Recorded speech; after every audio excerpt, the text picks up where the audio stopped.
Jay Crawford, Adam the Bull, Garrett Bush, Dustin Fox, Jason Lloyd, Tyvis Powell, plus, ba-da-da-da-da, you're loving him, Mikey McNuggets. And so many big names, it would take me hours to say all of their names. The ultimate Cleveland sports show starts now. Booyah! Whoa! Welcome to the Ultimate Cleveland Sports Show. Happy Monday. I hope everybody had a great weekend.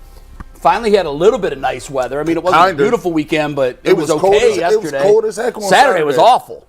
Cold as heck, bro. Yesterday was a little bit better. It was tolerable. Yeah. We were at a baseball game Saturday in blankets and sweatshirts. I played Saturday and froze and pitched. Oh. You know what that means. Yeah. Cold weather? Yeah. Yikes. That was terrible. Just terrible. I seen something y'all would be tickled at. I was watching this, I'll be up late at night.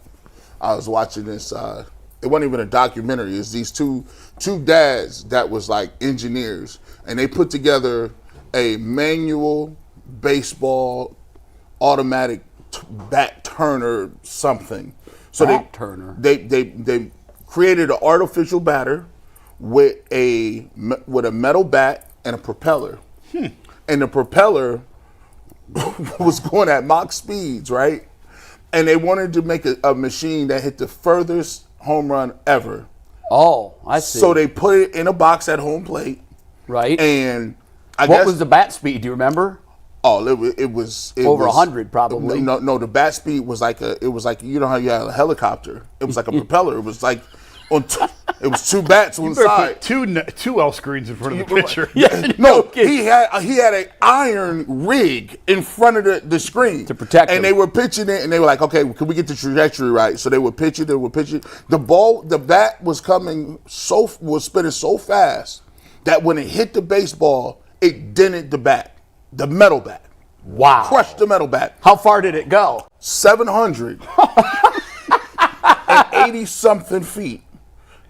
700. That's insane. When they hit the baseball, like when they hit it, it was like a golf swing where you couldn't see where the baseball went. Where could you do that and not kill someone? Because at Progressive Field, 780 feet. You're into the building. The BP station. When I leave here, I will send this. I will put this in a group chat. It's on YouTube.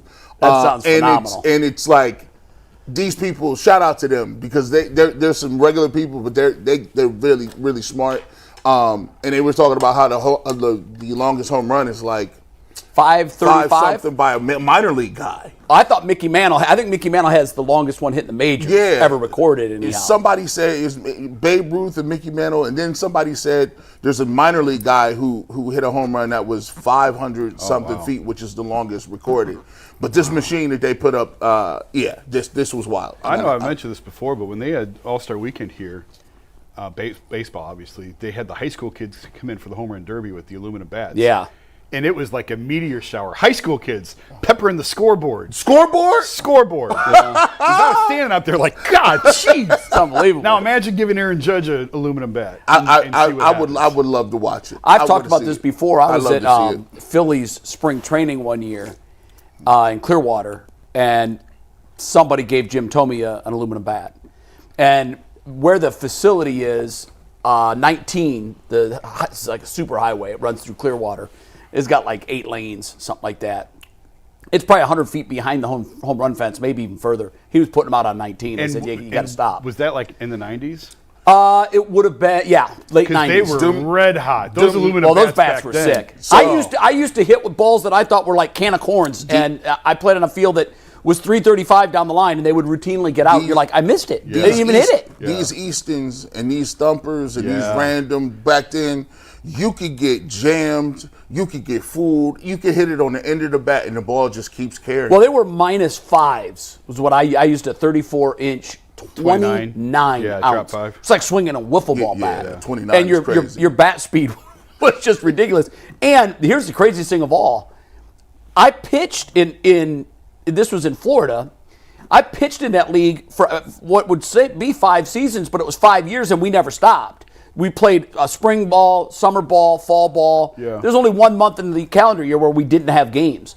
and I'm pitching against, and this was a 21 and up league, and I'm pitching against guys that were in college using metal bats. I don't know what I was thinking. Oh, man. I mean, I had a lot of close calls, and I actually got hit a couple times on line drives, but never, chest her up. Them baseball, and especially, like, they was talking about how your landing point is so far outside your frame of reference as a pitcher, and how you have, like, point some odd seconds to even think about moving. Yeah. Your brain doesn't even move that And fast. with the bat that's that light and the bat speed is even faster, the exit velo is through the roof. Yeah. A human can't react. If it's in your zone, you're going to get hit. Yeah. Oh yeah, the exit velocity of this thing. I remember this. They said it was like 270 miles an hour. Good Lord. 270. He said. Yeah, that'd be really hard to track that. I mean, 115 is elite. Right, that's what they said. In MLB. 115, 120 And you're is double insane. bat. 270. I wonder what the ball looked like. I mean, did the ball survive that? Yeah, yes, but they destroyed the bat. The bat died. How many times were they able to conduct this experiment and actually make contact? They did it and it connected 3 times, right? But it was hitting at the end of the bat. It wasn't really getting it on the meat of the barrel. Right. What really started to happen was that it was breaking the bats at the handle. Wow. Because of the centrifugal force of the propeller, the bats were breaking off the handle, and these are metal bats. And so, put it to you like this: when it was going so fast, one of the metal bats broke and went over the fence.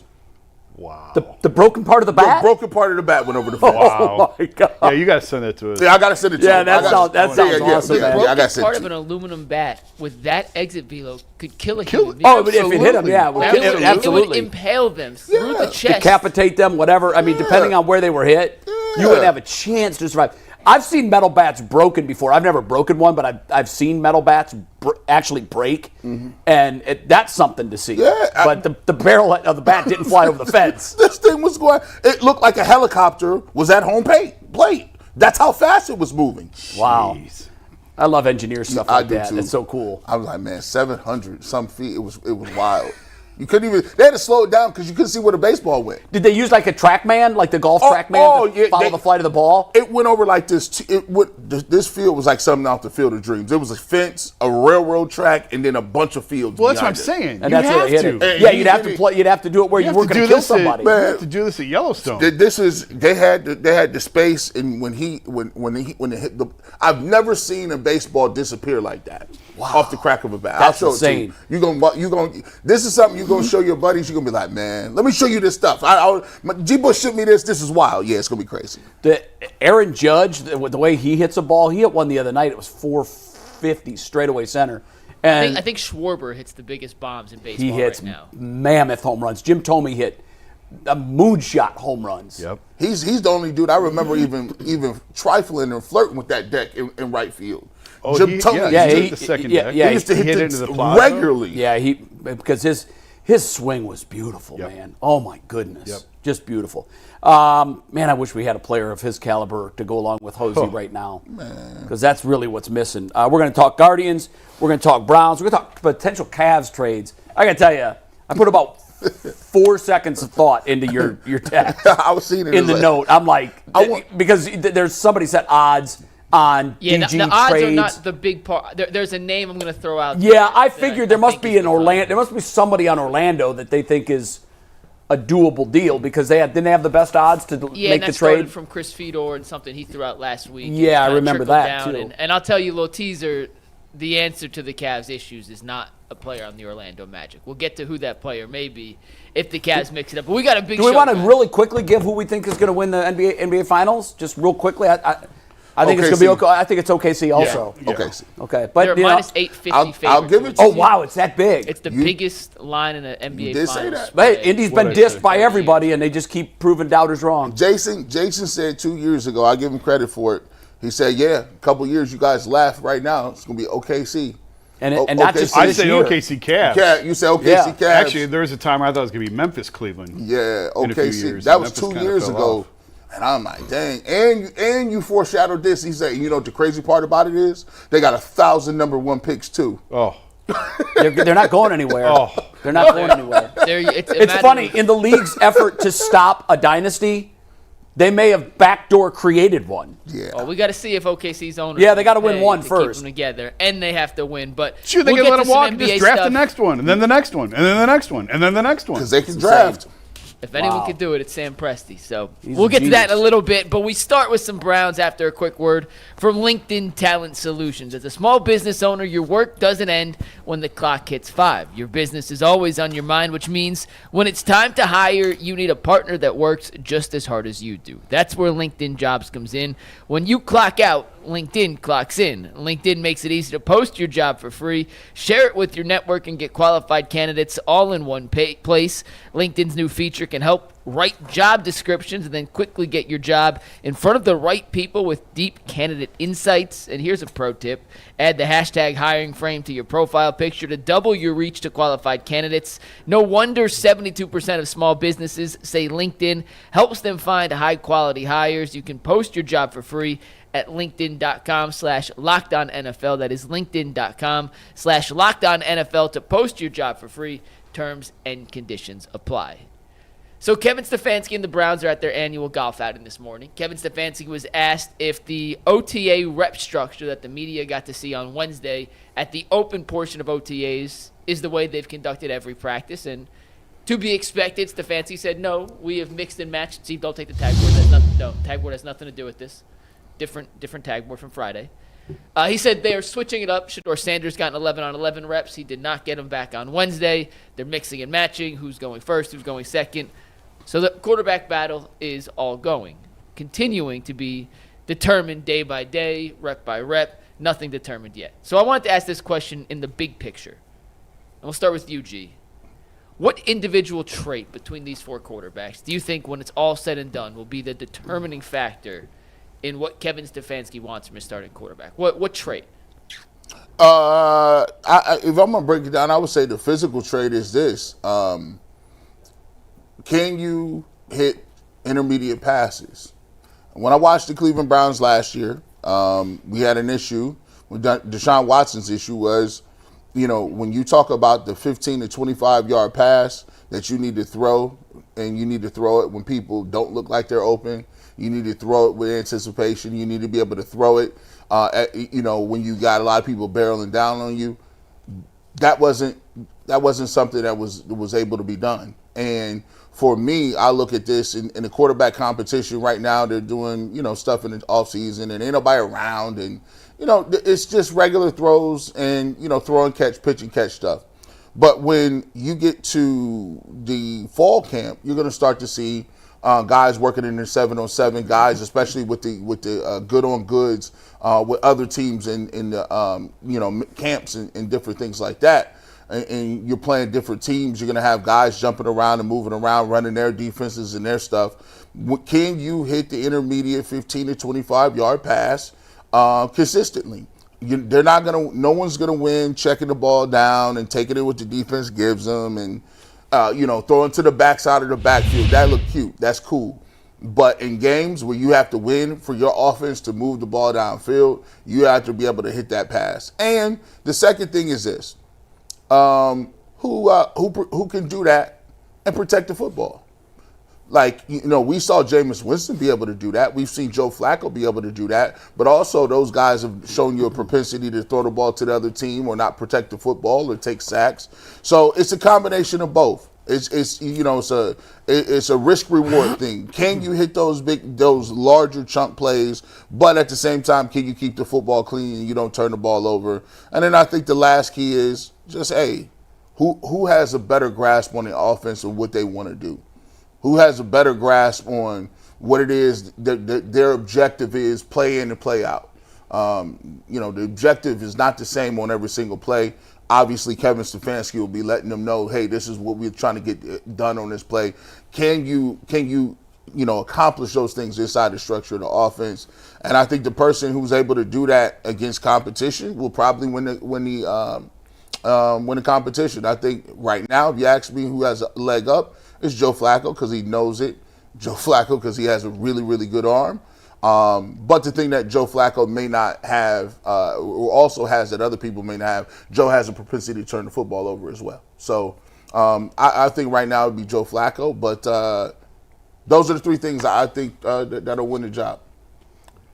Yeah, that's a lot of things, and which is what that's where I was leaning when I was trying to think about this, because it's not just one thing. Yeah. That's the most complex position in sports. So there are many, many, many things, and it'll be ultimately the person that wins the job will check more boxes than the other guys. I still think that if they're going strictly on who is the best quarterback, which quarterback gives you the best chance to win Sunday at 1 o'clock, not long term, not 3 years from now, that's Joe Flacco, and that's not close, at least not from what I've seen so far. But I think if I had to pick one, and you touched on it, if there's going to be one that you want to boil this thing down to, it is going to be taking care of the football. Because we've seen in the past, Jameis Winston had moments, Joe Flacco had moments. Why were both of them disbanded? Because they couldn't take care of the football. Joe had problems in the playoff game. Jameis, the Jameis Winston experience is something that It's a fever dream. It's unbelievable. It is a fever dream. Right. It's the most wild, fantastical fantasy, and 20 minutes later, it can be your deepest, darkest nightmare. And that was Jameis Winston. And he'd be here. He'd still be a top 10 quarterback in the league. Look at his arm. Look at his strength. Look at his leadership ability.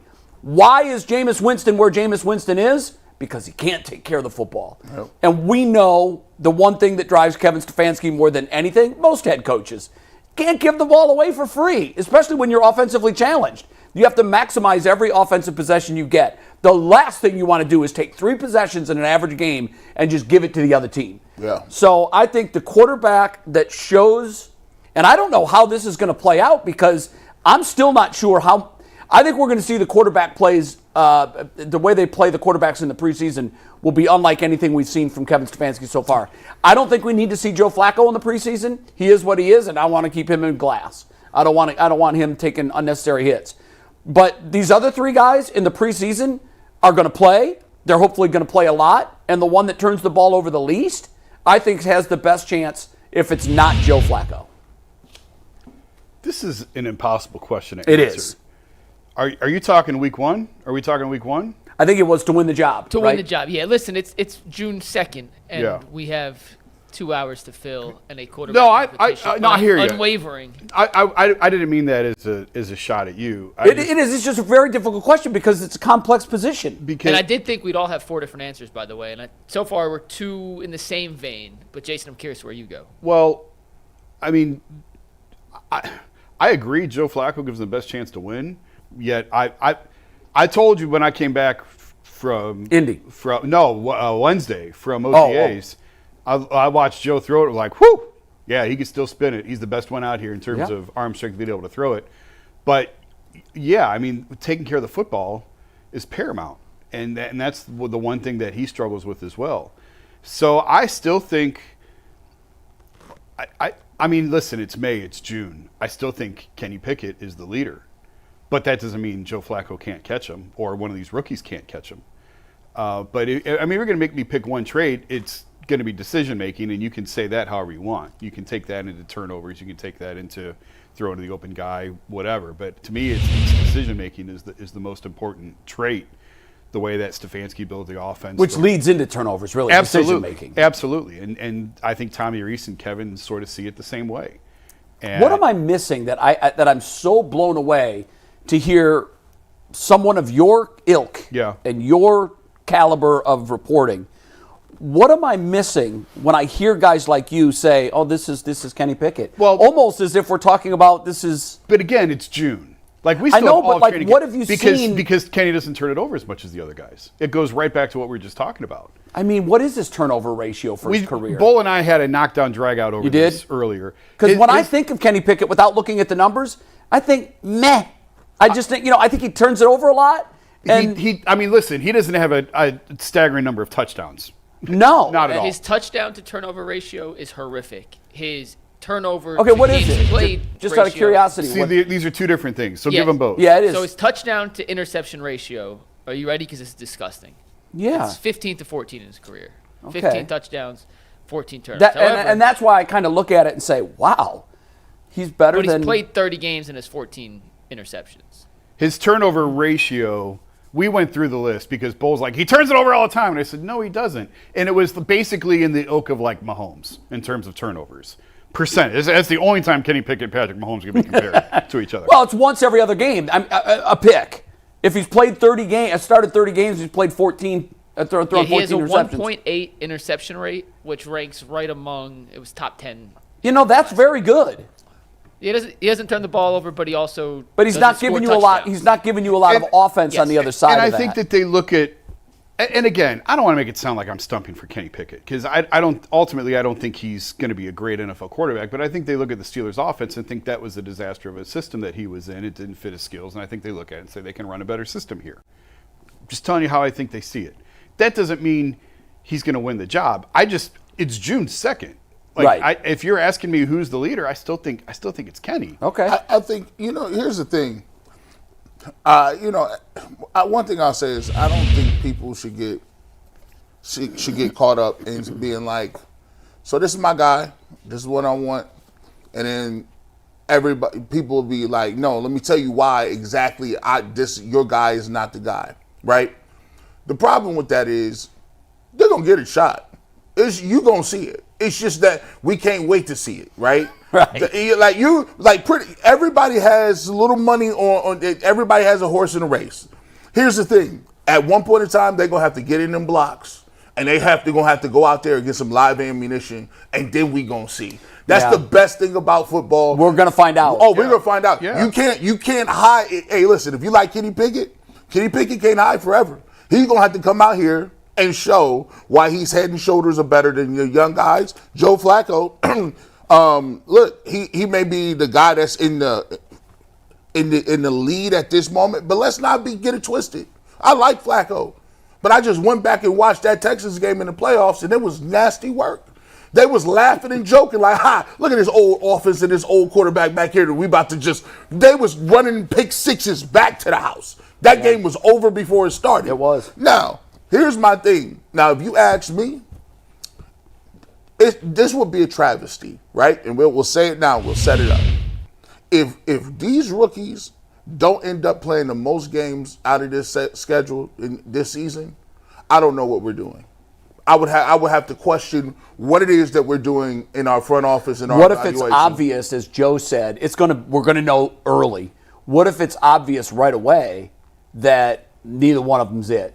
Hey, well, look, here's the great Do you thing. still try to force it? No, here's the thing. I don't even think they're behind the eight ball a little bit. To me, look, I say, look, I want to see Shedeur Sanders play. But what would be the most advantageous for him? The most advantageous is to see them other two cats to go see what they're gonna do. Because I'm gonna tell you like this: if Kenny Pickett go out there, it is a no-win situation if you start him. What if he plays very well? Well, here's the thing: he gets his shot. He better be Mahomes, because behind him they'll be clamoring for Flacco. Sure. And then they'll be clamoring for Shedeur Sanders. Can you imagine Kenny Pickett throwing one or two picks? It's this first game.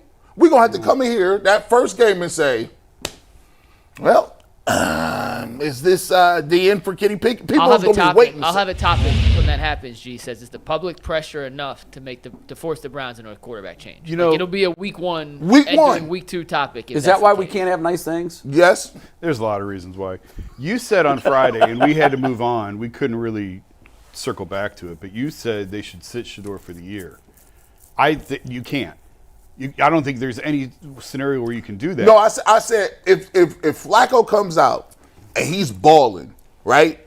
And the Browns are 4-2 and nobody thought they would be nothing. I gave him a ridiculous hypothetical. Right. I said, what if? Well, no, I thought we were making the point that for development's sake, sit Shedeur for the year and let him sit and learn and then play him the following year. Yeah. I don't think that's realistic. Well, my point was, if I said what I was going for was, all right, well, in that case, obviously, they're not going to take Joe Flacco out of the lineup if they're doing that. I said for myself, could it be a thing if Kevin Stefanski and Andrew Berry are going to be here long term, and you look at Shedeur Sanders and they feel that they've seen enough where he could be a long-term quarterback, but they just don't think he's ready now, then is there a possibility they say, look, We're gonna sit you. We liked you earlier in the draft, but some things happened where you slipped a little bit. We want you to sit and watch behind Flacco or Pickett, whatever the case may be. And then we're gonna be here. We don't got no hurry to put you in the game. We like what you see. We think you could be our franchise guy. Hey, let's sit a year. If they do that, they're taking a quarterback in the top of the first round. I don't see any world where they sit him for the year and then not take a quarterback. Well, in that case, if they don't think, or if it's borderline, he has to play. I'm with you. That's why I said Friday. I if think it's borderline, but I don't. But here's the thing. But I don't agree that they can't look at him and say, "Hey, we like him." Why could they did? If Mahomes had to sit, Patrick Mahomes sat a whole year. Yeah, and he's not the only one. And Mahomes sat. Why wouldn't you say?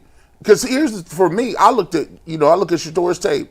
Nothing happened from the time I said I would take him at 2 till now. He didn't play no more games. He didn't do nothing. No. So if I look at his skill set and say I like that, and they like it, it's just the fact that we want to put you in the best position to achieve. Why would that be a far-fetched thing? We don't think he's at that level. Mahomes sat because he was a first-round pick and he was looked at as the future of the franchise. The Browns traded down to 5 to go get their future of the franchise at quarterback, and then they willingly took Dillon Gabriel in 3rd round, thinking there is no chance Shedeur Sanders is coming to Cleveland because nobody thought he was there in the 5th. I don't think they had any interest in bringing him in and making him the starting quarterback. They've told you that in multiple different ways. Now, could he fight and compete and win the job? Absolutely, but he's not going to do that standing on the sideline. He's got to play. That's why I said Friday. He's got I hope that by the time we get to the end of the season, he plays the most games of any of these guys on the roster because he's the one guy that I think has a shot. But you got to see it because I heard all along how great Dorian looked, and they put him out there and he threw up all over his shoes. You got to see it in the game. So this idea of sitting him, I just don't think it's realistic. He has got to play. If there's any chance for him to be the guy, he has to play this year. Is it fair to him? Maybe what about the that's quarterback on the roster who was drafted ahead of him? I mean, that's why it's such a rare situation. Yeah, I know. Because you've got a guy who was drafted 2 rounds ahead of him. Absolutely. And so in the Browns' minds, and He's again, the guy. they haven't played a game since then. In the Browns' mind, Dillon Gabriel's their future. On June 2nd, they like Dillon Gabriel more than Shedeur Sanders. Fair? Yeah. I think that's absolutely fair. Yeah. And you mentioned something earlier that I think I wanted to stress this point today. Joe Flacco loses all ties. All ties. He better. Like if at the end of the camp they're sitting down and they've got 8 offensive guys in the room and they're talking about what they saw at camp and we got to make a decision, and they're evaluating guys and they're giving numbers and they're assigning numbers for every single trait they have, and it's 86 for Joe and 86 with Pickett or 86 with Gabriel or 85 with Shedeur. Joe's out. Joe's out in that situation because I think the worst case scenario for the Browns season this year is that, well, no, that's probably not the worst case, is that you don't see them. I think it's probably maybe beneficial if you see them and they're bad. It's not as bad if you see them and they're 3-7. Hey, if you see them and they're bad, that's great. That's fine. Well, it's not great because it's another wasted season. But at least you have clarity. You know that, okay, next. And you've taken 2 more quarterbacks in the draft that are on the street now. Because if you play somebody, you got to think about it. If you want to confirm one of the young 2 dudes, you give them an opportunity to play and don't be protecting them against none of that. You put them out there and say, yeah, you're going to play Pittsburgh twice. I need to see how you prepare. Yeah, you played bad against Baltimore once. You're going to come back and see something the next time. Because guess what? The worst thing in the world, y'all think it's bad now. If you think it's bad, you think how crazy it's going to be. If you say, we gave these dudes 2 or 3 weeks to play, and then next year you're going to go into the draft not knowing what you're going to do. Like, that's wild to me. If they only give them 2 or 3 weeks, then they know what they're going to do. They're taking a quarterback at the top of the first round. Well, here's the thing. If they give them 2 or 3 weeks, what is the purpose of playing old dudes? You wasted a 3rd round pick and a 5th round pick. You wasted it. Can I clear up what you guys are all saying? Because you actually are saying the same thing. Gee, you want to see, and we said this on the schedule show, we got to figure out if Shedeur or Dillon can play if they're the future of the franchise. That's actually what Jason's saying in a roundabout way. You have to play. If you don't play them, Jason, and if I'm putting words in your mouth, they're misinterpreting what you're saying. Please correct me. Jason's saying if they don't play him, the Browns have seen enough in practice to know That's exactly this ain't it. You guys are actually saying the same thing in different If ways. they only play 2 or 3 games, it's because they haven't shown anything in practice that they're ready for this. And what we want to see is, right, and here's the thing, the referendum is, we talk about Stefanski and quarterbacks, right? We said we gave him the quarterback whisperer title.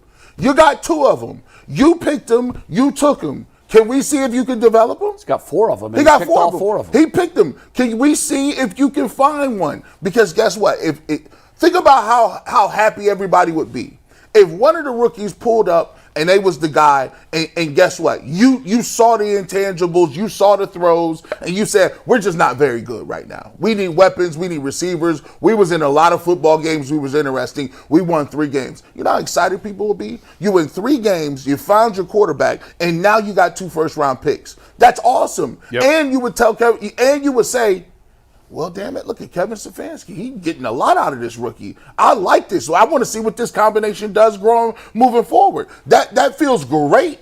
If you give me 3 wins in that, G. Bush ain't going to be over nobody. I'll just say, listen, I'm watching the Browns every week. It's interesting to look at. I'm liking to see the young guys play. But if you're getting blown out and you're losing games and veterans that's 45 throwing picks and interceptions, people are going to be looking crazy because it's going to say, what are we doing this for? Why?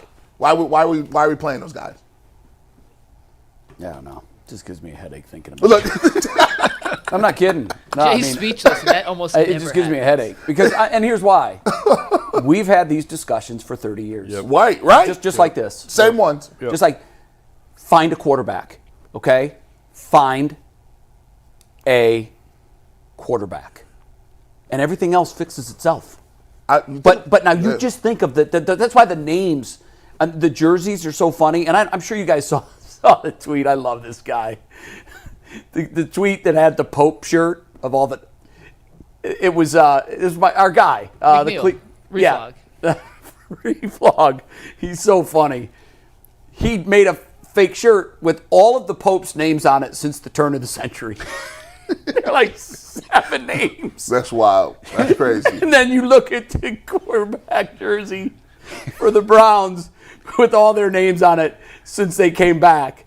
And now it's so long, it's not even, you can't even put them on one jersey. It needs to be a wedding gown. It needs to be a wedding gown jersey that goes all the way down the whole damn aisle.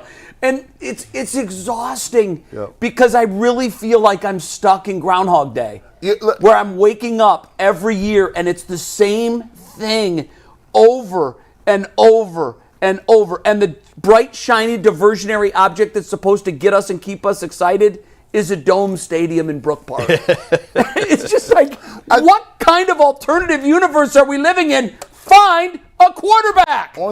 I did a barbershop. Listen, there's a lot of new fans in the fan base. A lot of people who watch Shedeur Sanders in Colorado throughout the time. And this Saturday, I'm just gonna try to reach out to them and give them some of the reasons why there may be people in our fan base that are reluctant or this is their excited face because of what you just said. For them, it's new, it's fun, it's exciting. We've seen this movie before. This movie, we've gone through it. Like when you get your organization and you're like, okay, we love Tim Couch, right? And then we like, oh, well, Tim is hurt. Maybe Kelly Holcomb's the guy.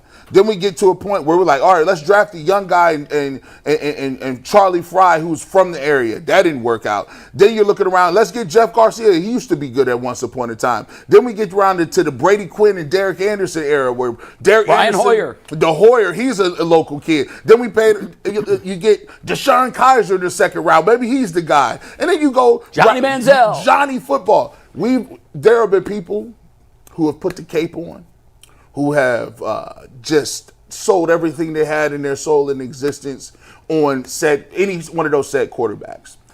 But when you've been in this fan base this long, 30, 40 years, and the last guy you saw do something is up here with us, talk about wellness, Mr. Bernie Kosar. Yeah. And he's like, look, bro, he talk about wellness. He trying to get his life together. He getting well. He's trying to throw the football. He's like, listen, he like, I'm checked out. It's so bad. He said, I ain't watching football like I used to. He's like, I'm just worried about this health. I said, this is crazy. This is so long. Bernie just said, I'm cutting out. I'm just worried about this health right now. I ain't worried about football. I said, this is how bad the quarterback play is. This is why when people don't be just jumping automatically on the bandwagon, it's because they don't have souls anymore. It's been taken. We're dead inside. They're dead. Jay, we're dead inside. I'm with you, bro. When you put all that into I'm in the graveyard of Browns fans. and then the back-to-back. What makes it worse, and this is why I have such a headache anytime I talk Browns quarterback, this makes it worse. We had him. Listen, see, we had him. This is Jay, here's my mission for you. At some point, you're going to come over. Here you At go. some point. Here you go. If he gets him to a conference championship game. Listen, what? Like we're getting close with who we have? No, of course not. Okay. So do you want to spend your life trying to win one playoff game a year, or do you want to try and win a Super Bowl? Which one would I rather have? Because that's not an alternative. Forget the Super Bowl. If you're asking me, would I rather go to one playoff game and win one playoff game a year, or be 3-14? I want to swing until you get to a Super Bowl. I want to keep swinging. So go 3-14 every single year. I'd rather be the Pittsburgh Steelers. Baker's a wonderful man. He's a fine quarterback. Is he? Let me ask you this. Not taking I don't know that I've ever asked you this question. Welcome to the family reunion. Is he the best quarterback the Browns have had since the rebirth? Who has played better while they were here? I mean, God, that's not a very high bar. Possibly. Possibly. Jay, it's not. But that's part of my point. I don't think he's ever going to a Super Bowl. Okay, he may not. But I'll tell you this right now. If I've got a bet to make, and I'm going to put $1,000 on the following: Baker Mayfield or any quarterback currently on the Browns roster. That's easy. I don't even have to think about that. It's Baker. Okay. Yeah. So what I'm saying is, I'm not saying he's not Patrick Mahomes. He's not. But compared to what we have now, he's a beauty queen. But do you agree with Jason said? Look what he had to do to get to that point.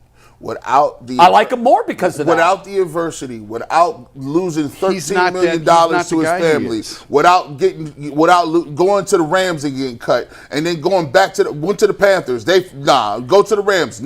Then you lose a bunch of money. You got a bunch of family stuff. You going through a turmoil where you was the guy. You hit rock bottom. You get to Tampa Bay. Without those things happening, we don't know. He does not become. He's told you he didn't. He was an. He told you that. He has, but however, we knew after one season that it's everybody in Cleveland. We found our guy. There it is. After 1 year, yes. Yes. Now, next year he took a step back. Then oddly, the next year he took a step forward. Then oddly, the next year he took a step back. The thing with him is, which I haven't been able to say about any other Browns quarterback since 1999. It's in there. I know it's in there. With Johnny Manziel, it might have been in there, but with his personality, it was never coming anywhere to the surface. There's too many drugs in there. There was nothing else in there. too much alcohol. My point is, Jay, it's like I know that you might be settling, but when you're in high school and you're looking at the prospective candidates to take to the prom, you can put blinders on when you look in the mirror and think you can have anybody.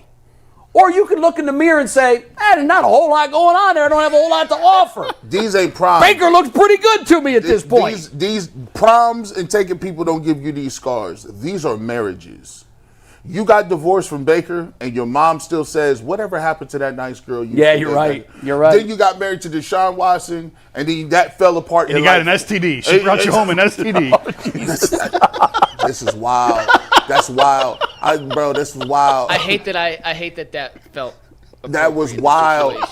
Now we're just throwing out imaginary scenarios. Now we sit here. We got Shedeur Sanders, and we dating, and now it's Shedeur and Dylan Gabriel. One of you axed out first. And you're like, you're getting tested. I'll tell you that. Here's one of the things you touched on it earlier, but you said dog in the fight. And what kills me is it seems that everybody has their dog in the fight. I'm a Pickett guy. I'm a Gabriel guy. Yes. Here's the thing. They're not even in the gates yet. Here's my horse. Here's my dog in the fight. Whatever's balling. Whoever's the real dog. Whoever's. Like, who is he? And I believe in Joe Thomas. When Joe Thomas said, we're going to find out faster than people think. Yeah. Because you cannot wear the fraud hat in this league. You can't. It doesn't exist. You're going to get your shot. That's why. You're going to get your shot in the city of Cleveland, Ohio to play quarterback. And what do you do when you're in there? That's why I know we're going to talk later about some comments Deion made. Here's the thing. When Deion talks now and Shedeur talks and the pro Shedeur guys and the anti-Shedeur guys, here's what it sounds like to me. A phone call on peanuts. Wah, wah, wah, wah, wah, wah, wah. Deion's running, whatever he's saying, I didn't even hear it. I don't know what he said. We'll play it later. But Deion's comments to me, here's all I have to say to anybody who's pro or anti-Shedeur. We're going to see. We're going to see. We're going to find out. There is a right and wrong. We don't know it right now. If we did, you don't know. We'd be placing bets and we'd be winning every bet. This is a crystal ball that is completely dark. You can't see in it. And we're going to find out.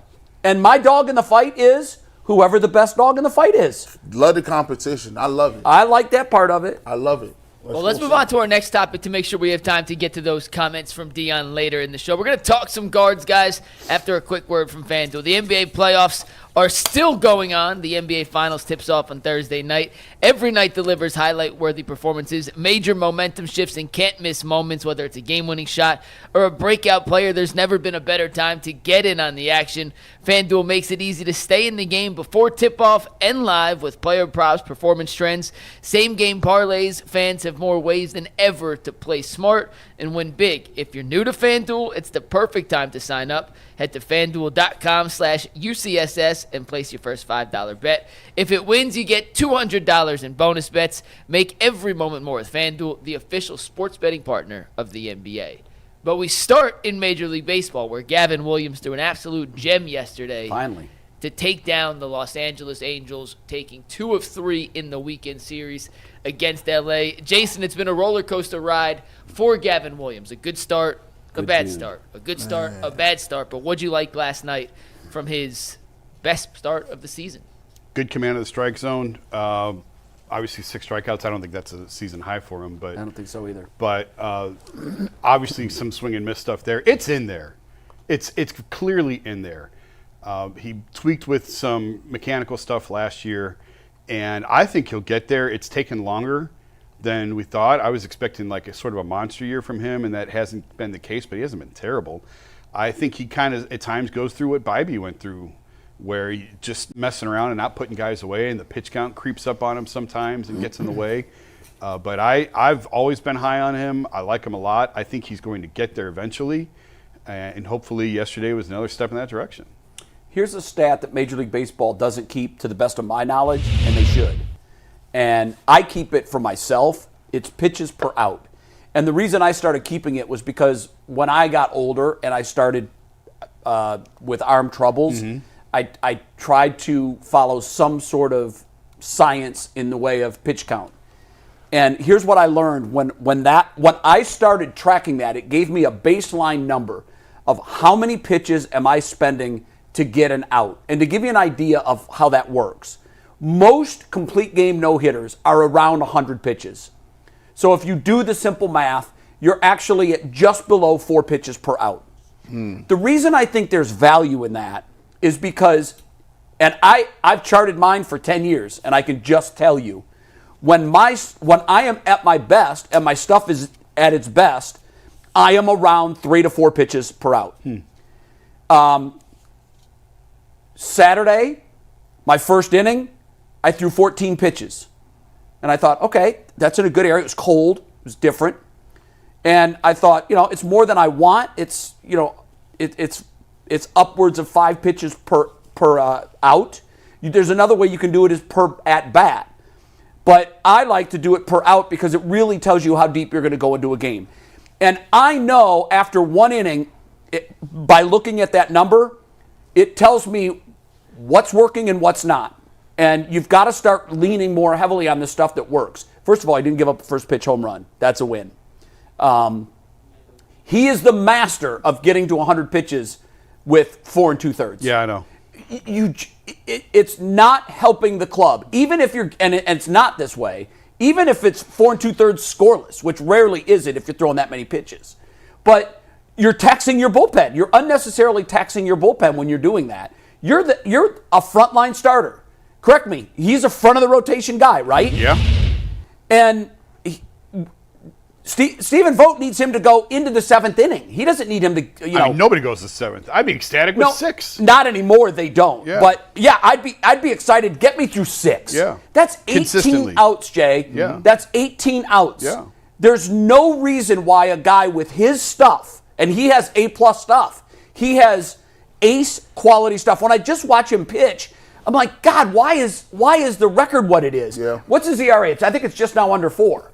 After last night, his ERA is 3.79. Okay, that's manageable. Let me ask you He this. just has to be more efficient. And Jay, I think to your point, I think he tries to be too cute.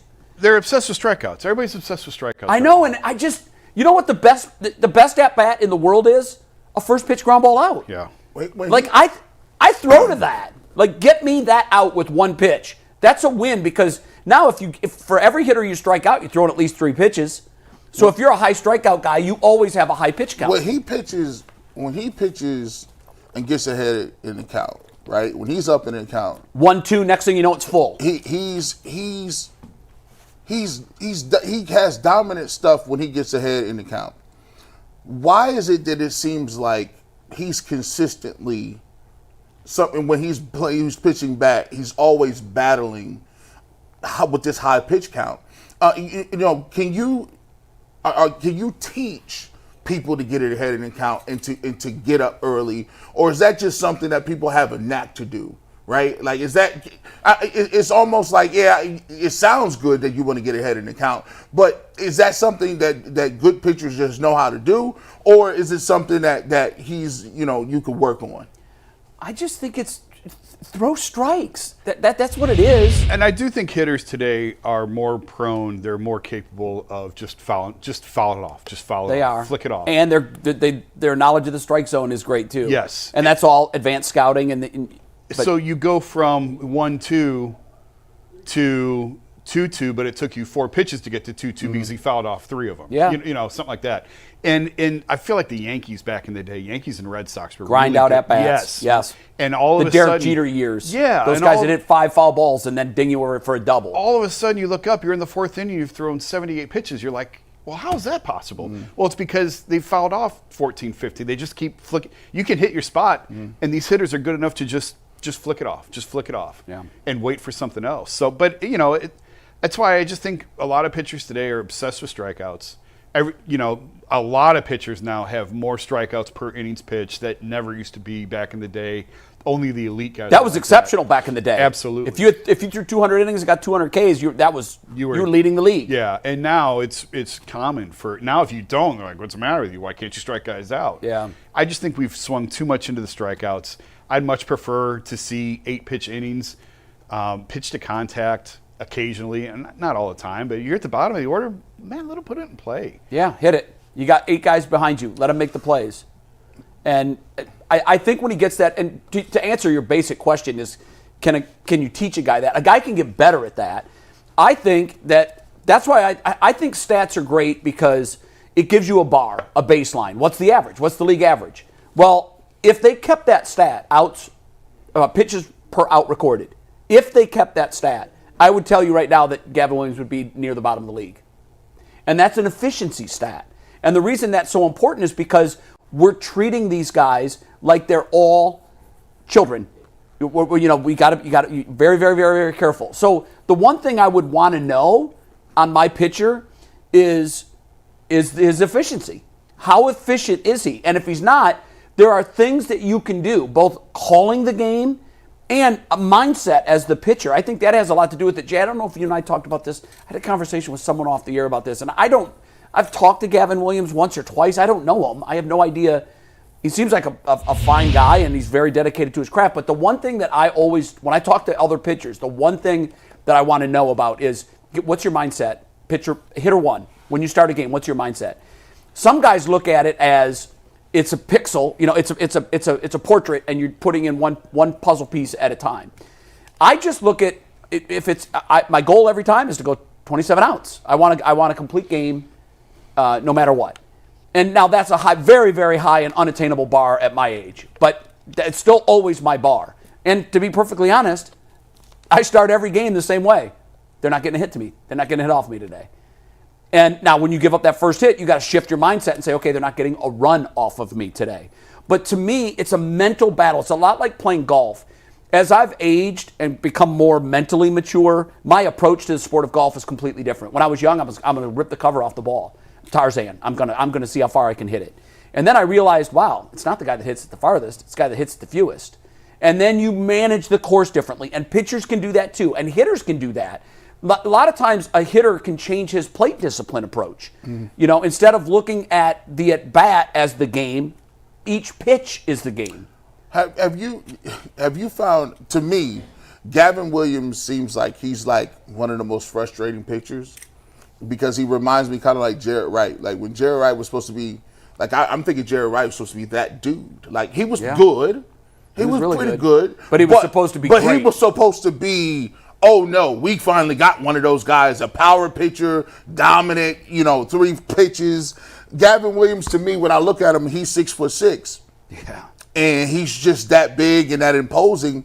I'm looking at him like, yeah, I think you're gonna blow this by everybody, and I think you should be one of those guys where it's like, oh, if you're playing the Guardians in a series, and they got Bybee and they got Gavin Williams, we supposed to be talking to him about him like this is CeCe in his prime. Like, oh yeah, we gonna get them wins. It just seems like he's just right there and scratching the surface, and like you said, you see it. Yeah. But it's not. Yeah, Gavin's a horse. Jared was big trunk, big lower. Not as imposing height-wise, Gavin's but much, thick and very powerful with his lower half. I was just looking at Gavin's FIP, his last 5 or 6 starts, fielding independent pitching. It takes out the defense. It focuses on like walks, home runs. It really zeroes in on you as a pitcher, and it's comparable to ERA. But without the defense. His fielding independent pitching is actually higher than his ERA the last 5 starts, which is a bad sign. Wow. Yeah, that's a bad sign. That is very interesting. Not Gavin Williams related. One of the things from the Guardians I wanted to mention here. Steve, take this graphic full here, and I'm curious, do you guys notice anything about these Nolan Jones updated statistics? They look better than they did 2 weeks ago. He was hitting 180 a couple weeks ago. Jason nailed it. It is the first time. We make these every game. It's the first time in a long, long time, maybe all season, frankly, that Nolan Jones' batting average has gotten above the Mendoza line. First time his OPS has creeped above 600 all season. If you look at his splits, in the last 7 days, he's hitting 421. Okay. In the last 15 days, 37 at-bats, he's hitting 333 with 9 RBIs. And over the last month, the last 30 days, he's hitting 261, which is not great. Hey, no, but it's a lot better than 180. 261? Significantly better than where he started. I know we talked about the analytics saying he'd been hitting the ball well, just getting unlucky. Things may finally be turning in Nolan Jones' favor. He barreled one yesterday. I went Friday. I was talking to Stephen Vogt before the game about Nolan. I want to go ask him about Nolan. I think Nolan went 3 for 3 on Wednesday or Thursday. I don't remember now. They were off Thursday, weren't they? So it was Wednesday. It was Wednesday. Yeah. So... And I asked Steven, I'm like, obviously they look at the StatCast. Everybody's looking at this stuff. So does that allow you more patience with guys like this to know that, hey, eventually this has to regress to the mean in a good way. Like eventually this has to rise to the mean. Yeah, and he said, yeah, of course it does. But, at some point guys get sick of hearing, hang in there. Your metrics look great. They want to friggin' hit. Yeah. So for Nolan to be able to see it touch grass, for him to start to feel this, hitting is so much confidence and momentum. Obviously, finally, he's starting to turn this in the right direction. We've been talking all year about right field's been this black hole in the outfield because of Nolan's numbers. And yet you look at his StatCast page and everything is blazing red. He's barreling it. He's got great exit velocity. All these things that are telling you it should be working out for him, and yet it hasn't been. So as we talk about Kafis and as we talk about Chase DeLauder and all these other guys and they need to trade for an outfield and everything else, maybe finally Nolan is starting to – it's in there. We saw it in Colorado 2 years ago. Yeah. That guy's in there somewhere. It's just, can you get to that consistently? You said something just now that made me sick to my stomach a little bit.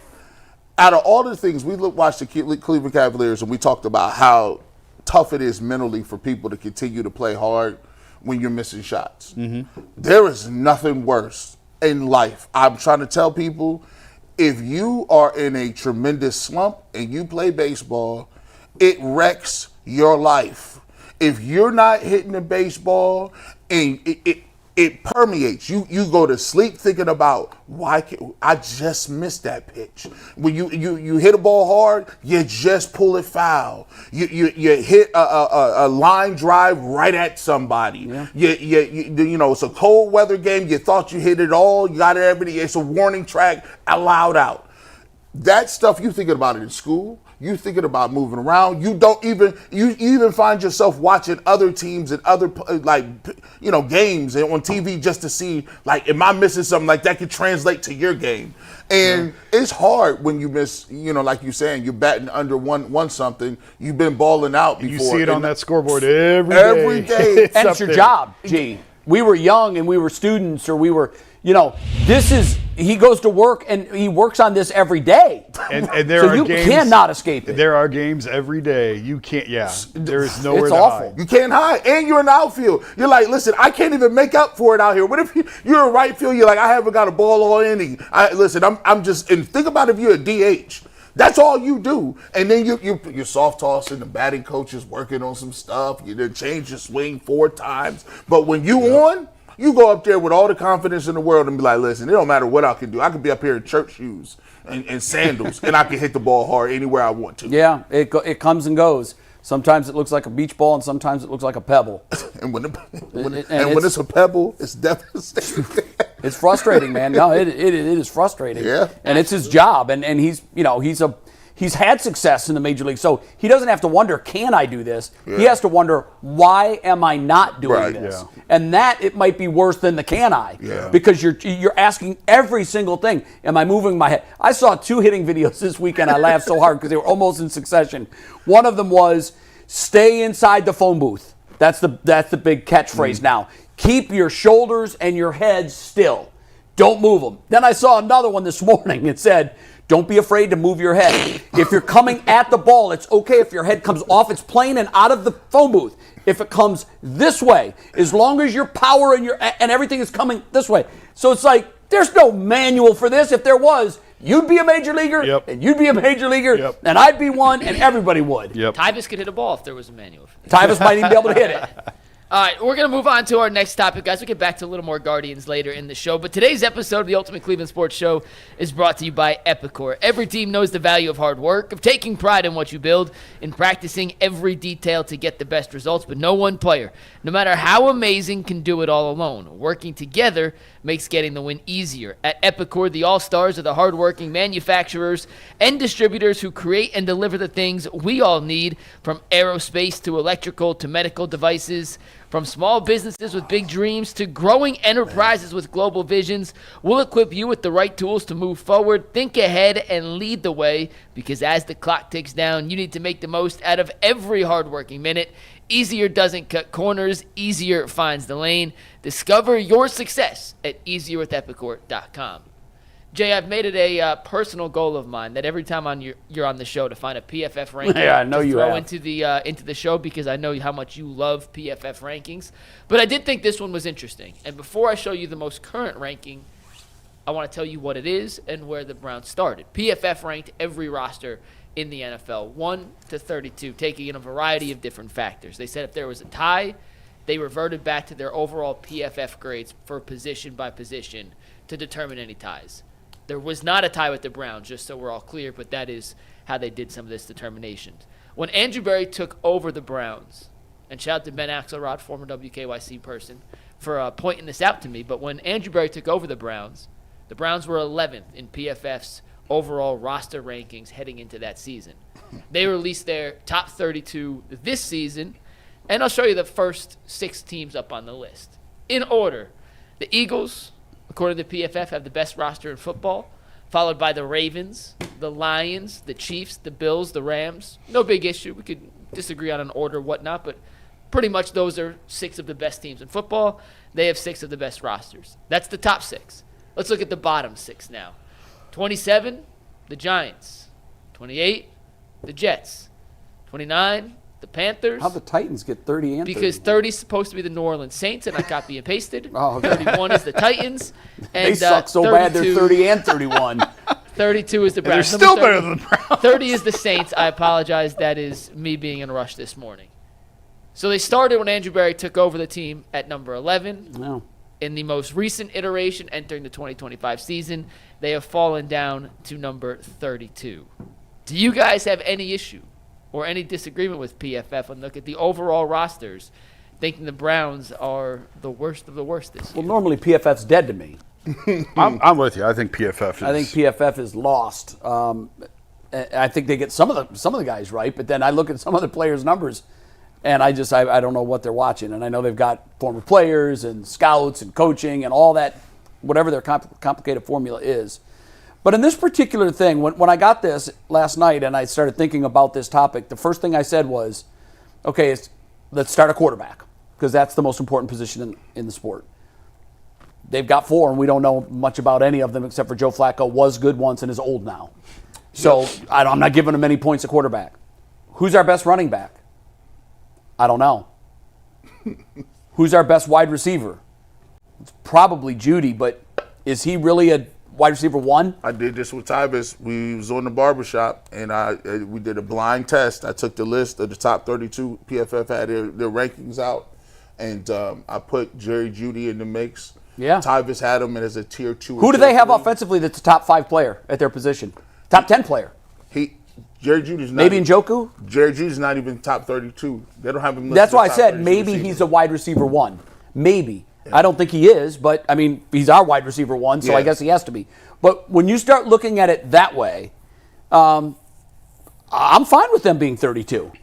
The other thing to me is, and this is a point that we weren't really going to discuss, but when you mentioned that Andrew Berry was number 11 when he got here and we're 32 now, this is why I continually scratch my head and shake it and say, wait a minute, how is this guy safe?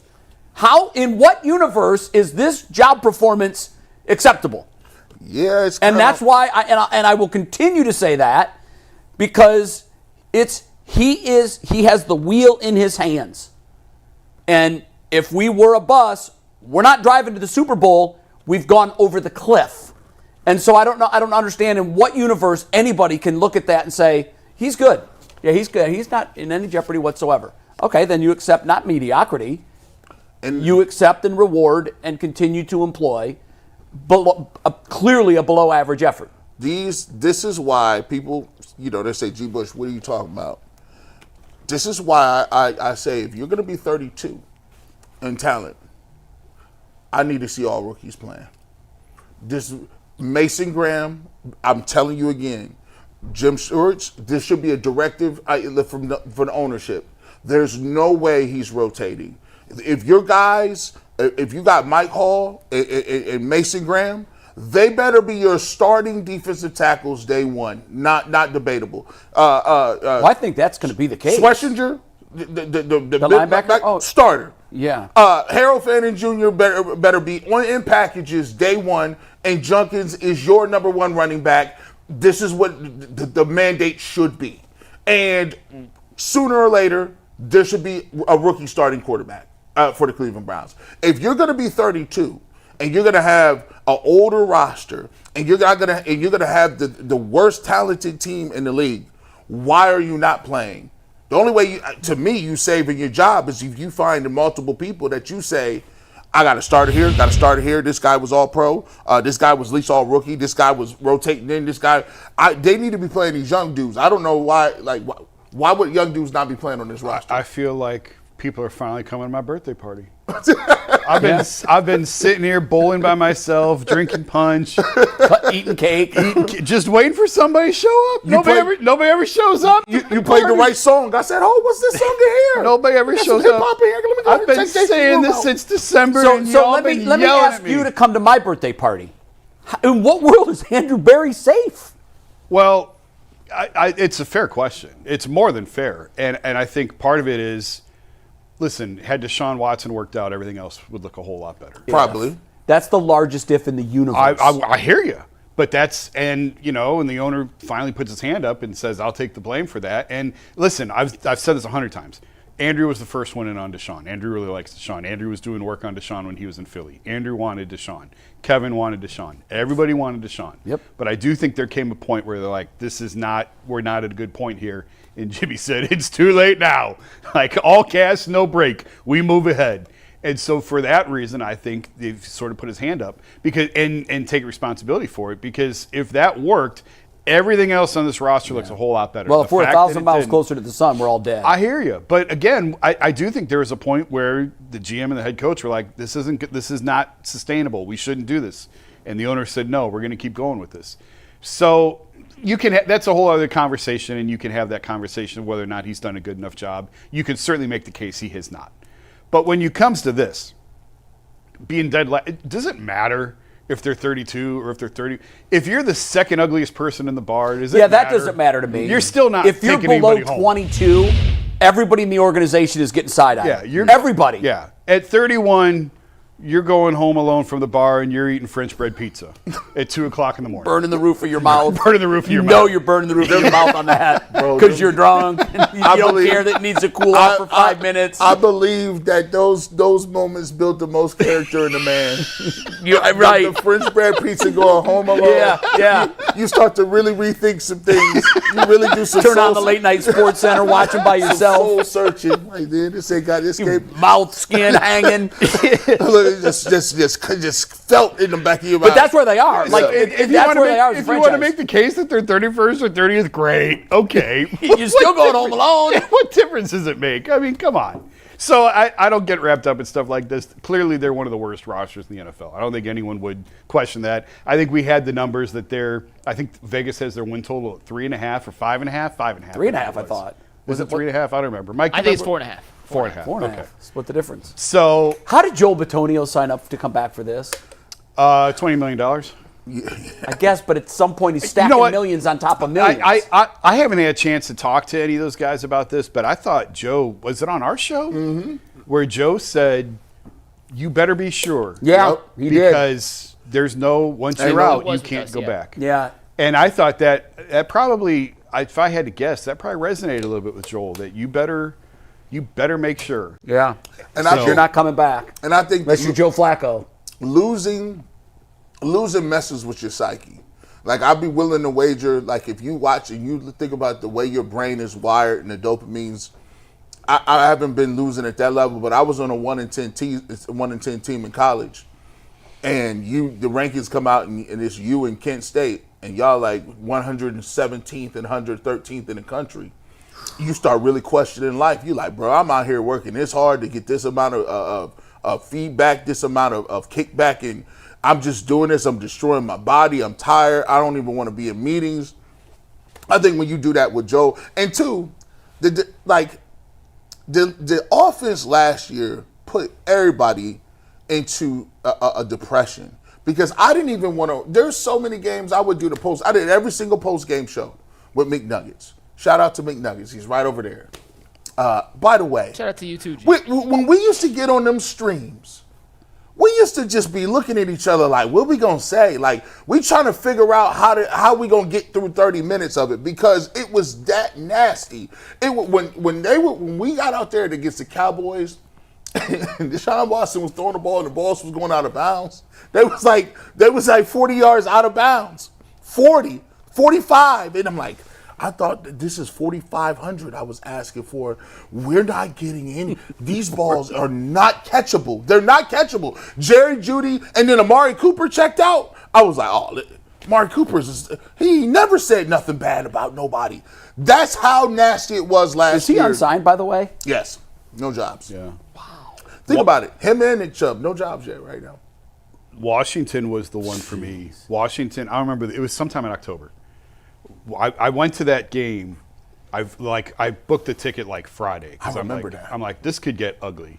So I flew in and out of Baltimore. I flew in Sunday morning, came home Sunday night because I wanted to be there just in case. And I was like, oh my God, this is like worst case scenario. This is going to be as bad as worse than we could have dreamt. And I remember talking to a couple people in the press box who were like, yeah, we didn't see this coming. Like, this is getting really, really ugly now. And just the reaction on the players' faces after that game was like, we are in for something. Because they knew what you knew. Well, and then they saw what Jaden Daniels was doing on the other sideline. They were like, when you see a 12-year-old killing you on the screen, he's 13 and he's destroying you, and you look like you have nothing to offer. You can't run basic plays. Yeah, Washington. It was also seeing Jaden Daniels that game. It was week 5, Jason, by the way. That was the epitome of that's what it's supposed to. That's look what like. it's supposed to look like. like. Wow, and this is not what it is. Yep. I got on the plane in Washington to come home thinking the Brown season is over before the Guardian season. Like legitimately, And it was. It's over. It was. Yeah. And that leads to number 32 in roster. That leads to you. So for me, it's the youth movement, because I could, like I'm saying, my goal is I just want a fun season. If the Browns are competitive and fun with young kids, I go back and think about the way I felt when we saw Baker Mayfield play the first game against the Jets. We knew the Browns wasn't that good. We knew they wasn't that good, but we saw Baker play. Gave you hope. Yeah. You came the next week, you played awesome. They started playing a young guy named Nick Chubb who had like 200 yards the very next week against the Raiders. That game was – look at this man. No, because on one hand, it seems like it was a million years ago, but when you start talking about details, you're like, damn, that was 10 minutes ago. Yeah, How did we get there? How did we get here from there? And Jay, I know you keep saying it. You keep looking at me like, no, but like I was good with that. That week to week, that was fun. That was like, man. You know what? If he was still here, we'd be having the conversation. Will Baker ever be able to beat Mahomes, Allen, and Lamar Jackson? You know what? That's better than?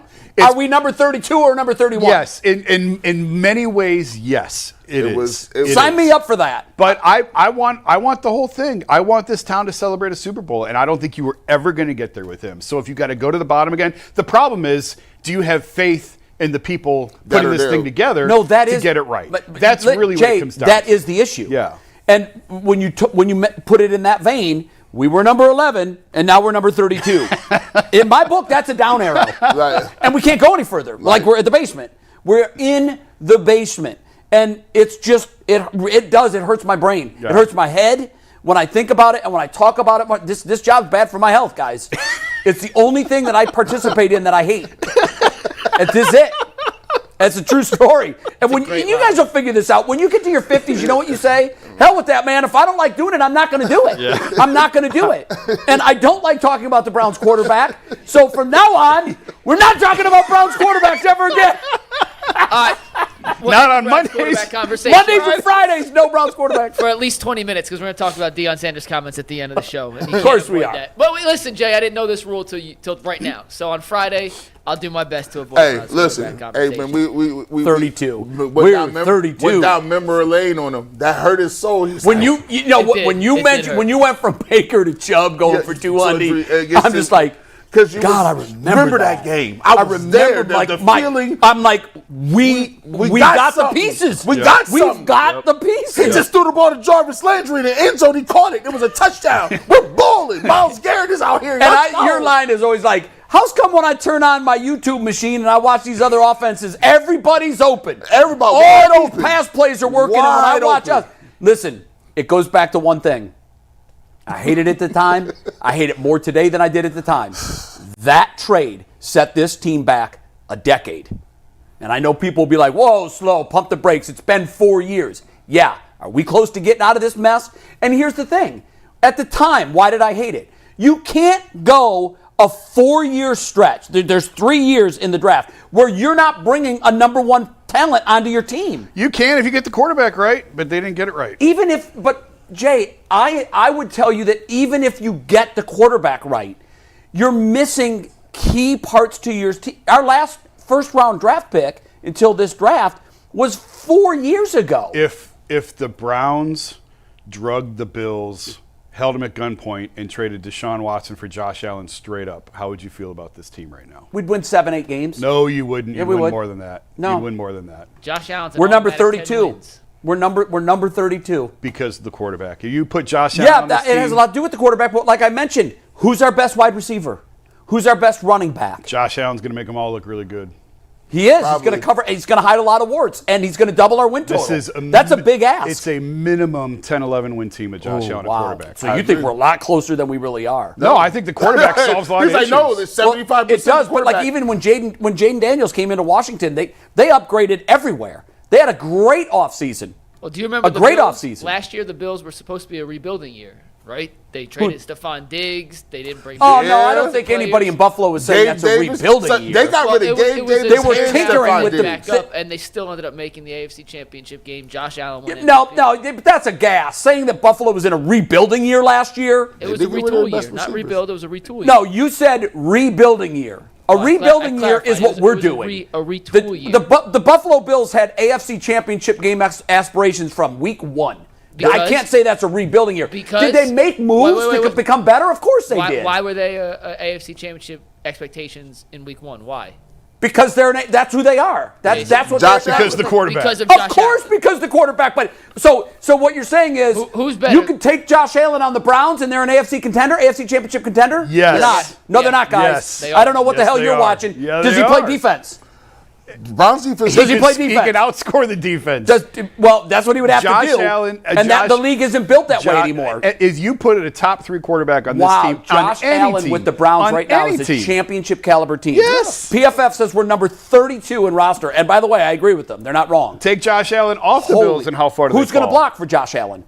Oh, the line will be all right. Our lines, most of them have walkers. They'll get a rid of the ball, and he'll probably rush for 500 yards. I'm telling you, I feel so much better about this line after seeing DeJuan Jones last week. Seriously, truly. Wow.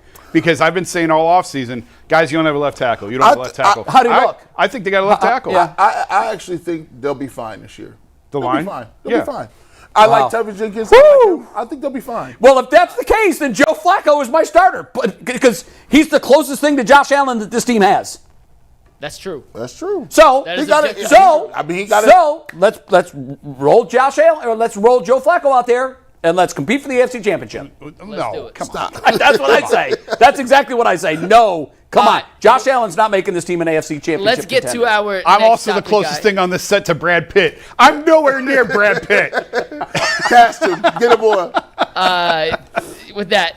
The NBA playoffs are still going on. The NBA finals start later this week. They are? Still bet on all types of things NBA related, Major League Baseball related, NHL related, with FanDuel, America's #1 sportsbook. There's never been a better time to get in on the action. FanDuel makes it easy to stay in the game before tip-off and live with player props, performance trends, same-game parlays. Fans have more ways than ever to play smart and win big. If you're new to FanDuel, it's the perfect time to sign up. Head to FanDuel.com/UCSS and place your first $5 bet. If it wins, you get $200 in bonus bets. Make every moment more with FanDuel, the official sports betting partner of the NBA.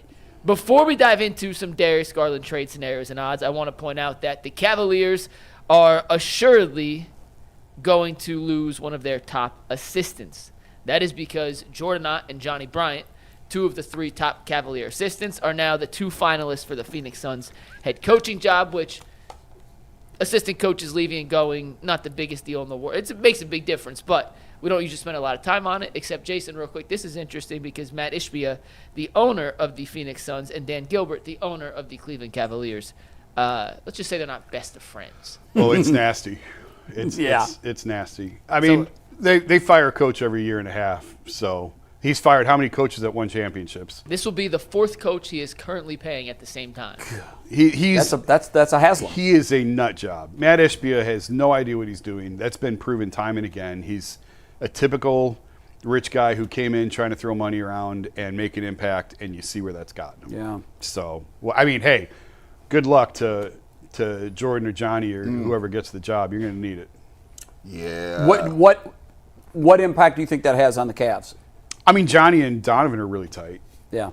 And Jordan Ott was... He was the summer league coach last year, I think. And he was he was the head of the Evan Mobley developmental program. Yeah. So 2 guys. It's an impact. It's for sure an impact. But I mean, it's actually a sign of a healthy organization. Like, you want guys to move up and move on and get head coaching jobs out. It's actually it's a good thing for the Cavs. At this point, Donovan, it hurts, but it's. At this point, Donovan Mitchell should be taking over the Evan Mobley summer program as well as his own program. Like, at this point, how old is Donovan right now? Donovan's 28, I believe. Oh, it's getting late early. And what I mean, don't get it twisted. He's not. He's in shape. He's not a person that I'm saying is going to fall off a cliff. But in terms of his biological championship clock ticking, you right in that area. You better He'll be 29 next season. 29. You better be doing. This is the time period where you see people going crazy. Like you see Giannis going crazy and LeBron and Kobe and Shaq and people like that, or people that have not won. This is where they really get ornery and be like, yo, this guy got to do this. We want this guy. You better start doing this, because in terms of it, this is the time period where this is the only place in your career where you can go from, hey, that's a really good player, or you're going to be forgotten, right? You either get your name stamped in the book now, or you're just going to be Jeff Hornacek. LeBron would have been year 9 when Miami won its first title, so he would have been like 27. Yeah. Was KD in OKC for 7 years? Yeah. Sounds right. So then year 8, and he spent a year in college, so right around 27 is when he won his first title. Jordan came out at 21. Mm-hmm. I think that's right. And it took him a number of years. And you watch the demeanor of those people. The interviews get a little snippier. Kevin Durant, for all his purpose, Kevin Durant was the nicest person in the world. 9? Was he 9 years in OKC? Wow, it's longer than I thought. The interviews get snippier. They get a little, they a little sharper. They're a little more. Well, that's where Donovan was there at the post-mortem news conference. He was there. Yeah. Well, I mean, his frustration has boiled over. Throughout this whole season, I noticed the change over where he was at the first couple of years. And then getting bounced second round again made it even worse, because that's his signature. Yeah. And you could tell he's done with it. Yeah. If he has anything to say or do about what happens with this Cavs team moving forward, he's done with this second round crap. Yeah. Especially if he has to watch Indiana go win the whole thing. And sometimes, I'm going to keep it real. We talked about this toughness. How can you get tougher? How can you make people tougher? Is that something you got? Listen, you watch Michael Jordan. Jordan was running around here smacking people. Like he was punching teammates in practice. That'll toughen you up. Kobe Bryant was a menace to his teammates. They was like, yo, this dude is unreal. He's tapped by Smush Parker for years and didn't have a conversation with the man. I mean, it was a different era, obviously, but I've told this before. With Jordan, there was one year, you have to go back and look at the game log and see, there was one year guys would be sitting on the training table before games like they weren't playing, and Jordan would walk in and go, nope, go get dressed. Go get dressed. Go get dressed. You're playing tonight. You're playing tonight. Yeah. I mean, that never happens now. You know what? You want to Those build guys toughness? were raised by watching the Pistons and that beat your ass basketball that was played in the 80s. So Jordan, when he was a kid turning on the TV, that's who he watched. Same thing with Kobe. He watched those guys, and that was their blueprint to winning a championship. Do you know what the young guys coming in the league today, what their blueprint is? Oh, I'll just team up with 3 of the other best players in the NBA and I got my title. Even not anymore. Even no, Kyrie, those days are gone. Even Kyrie, when Kyrie was a different person when he came into the league. Then he got to the league and was, got his little contract, and LeBron came back, and then he started talking to Kobe. And his mind stage changed. It was like then they turned him into a little point guard assassin. Like, listen, we don't even need to have the ball. We don't have you killing people for 25 a game. Yeah, I want you to put everybody on the highlight.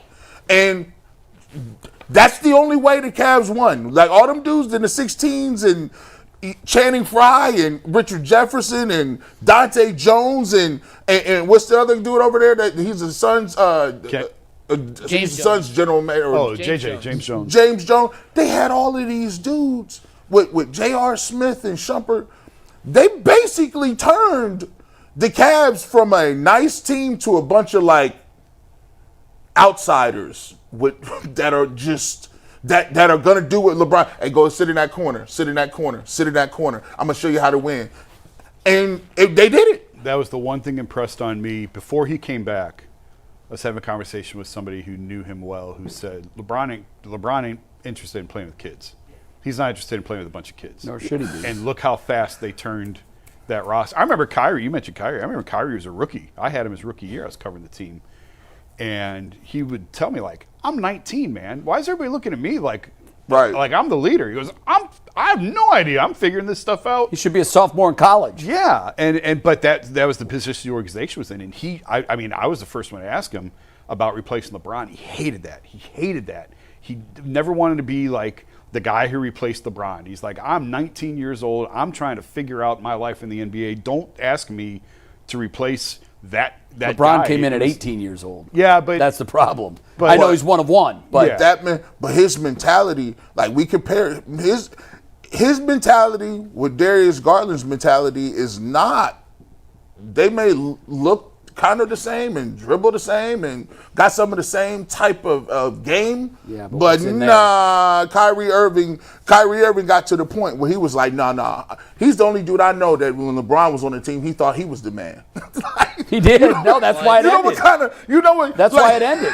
It's interesting you mentioned DGG because that is exactly where we were eventually You're not the going man, I'm the man. with this topic. Bovada put out some odds if the Cavs are to trade Darius Garland this summer. I just wanted to get your quick reaction on the teams favored to land Darius before I pivot to a target that has not been mentioned enough yet when it comes to potential Darius Garland trades. But according to Bovada, the 5 teams with the best odds to land Darius if the Cavs were to move on from their all-star point guard are the Magic, plus 170, the Celtics, plus 275. That one surprised me. What? The Timberwolves at 450, the Lakers at plus 500, and the Spurs at plus 700. I have no idea how Bovada comes up with these odds. What? But I did want to just give you guys a chance to react to it very quickly because they seem way off to me. I know. I thought the same thing. I mean, the Celtics, I was one. I'm like, wait, what is that trade? Who's involved in that trade? Well, Bobby Marks mentioned a Drew Holiday deal, and because that was mentioned, I think that is the tie to the Celtics. But Man, look, I'm not. Yeah. All right. So let me just say this: I ain't the biggest Darius Garland fan, right? In terms of championship caliber stuff, right? He's a very good player. He's an all-star, right? But I'm not about to get fleeced, though. You're not gonna fleece me, though. You know, I'm like Drew Holiday and what else? like that's right. Like Drew and what else?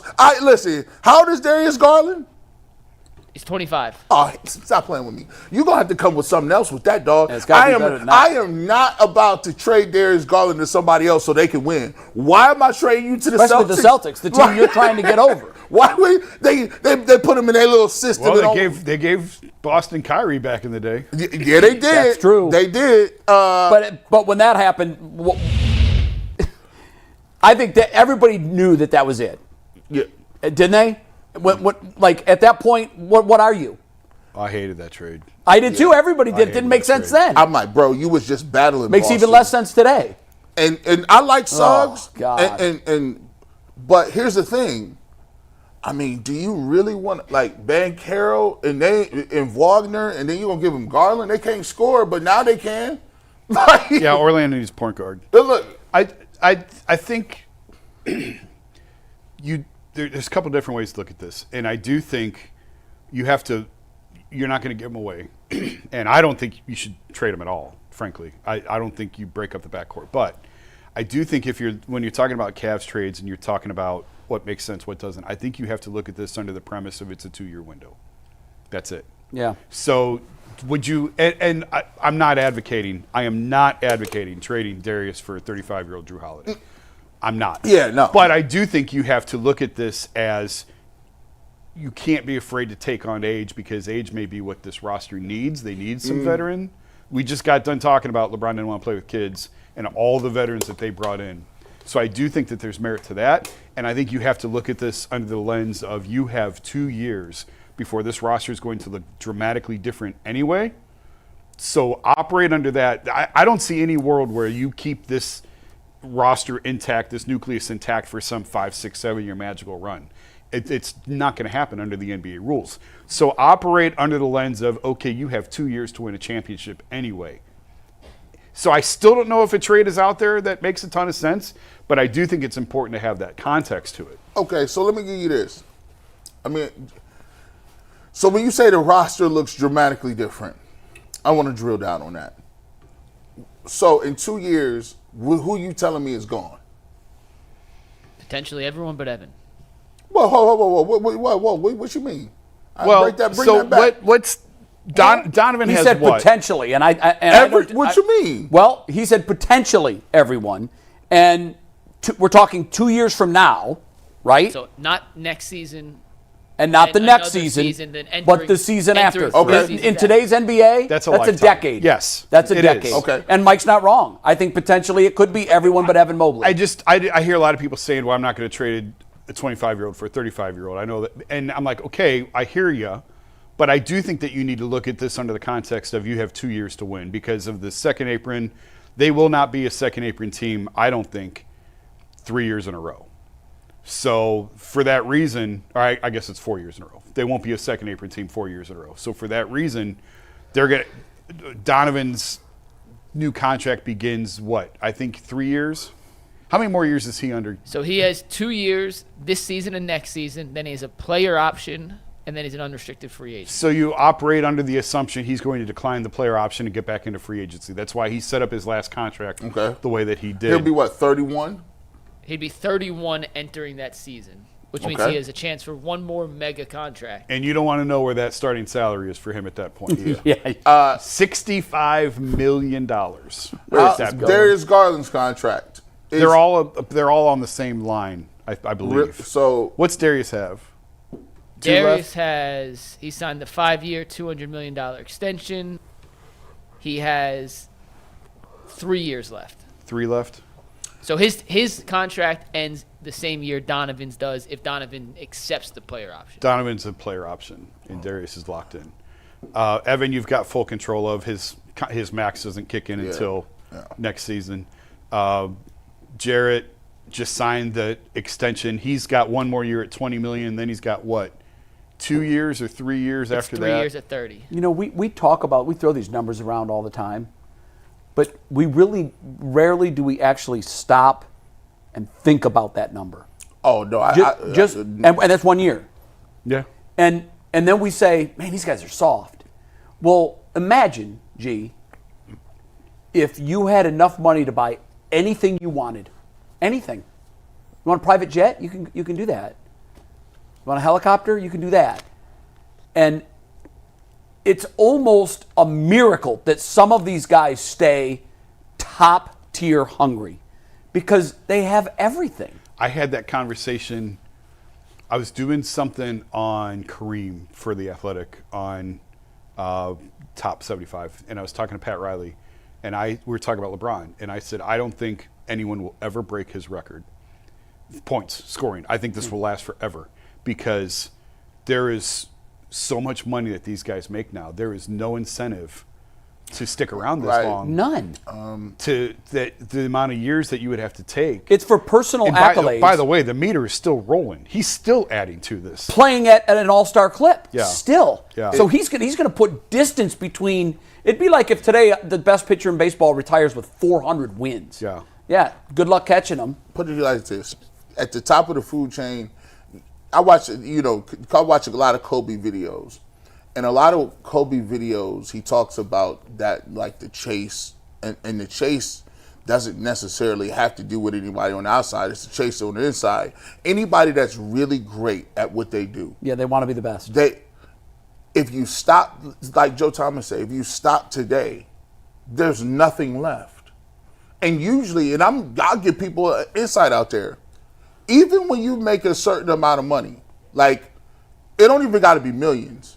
There's a certain level of money you get to where within reason, you don't have to worry about how you pay your rent, what car you drive, gas in the car, retirement. You don't think about any of that. Right.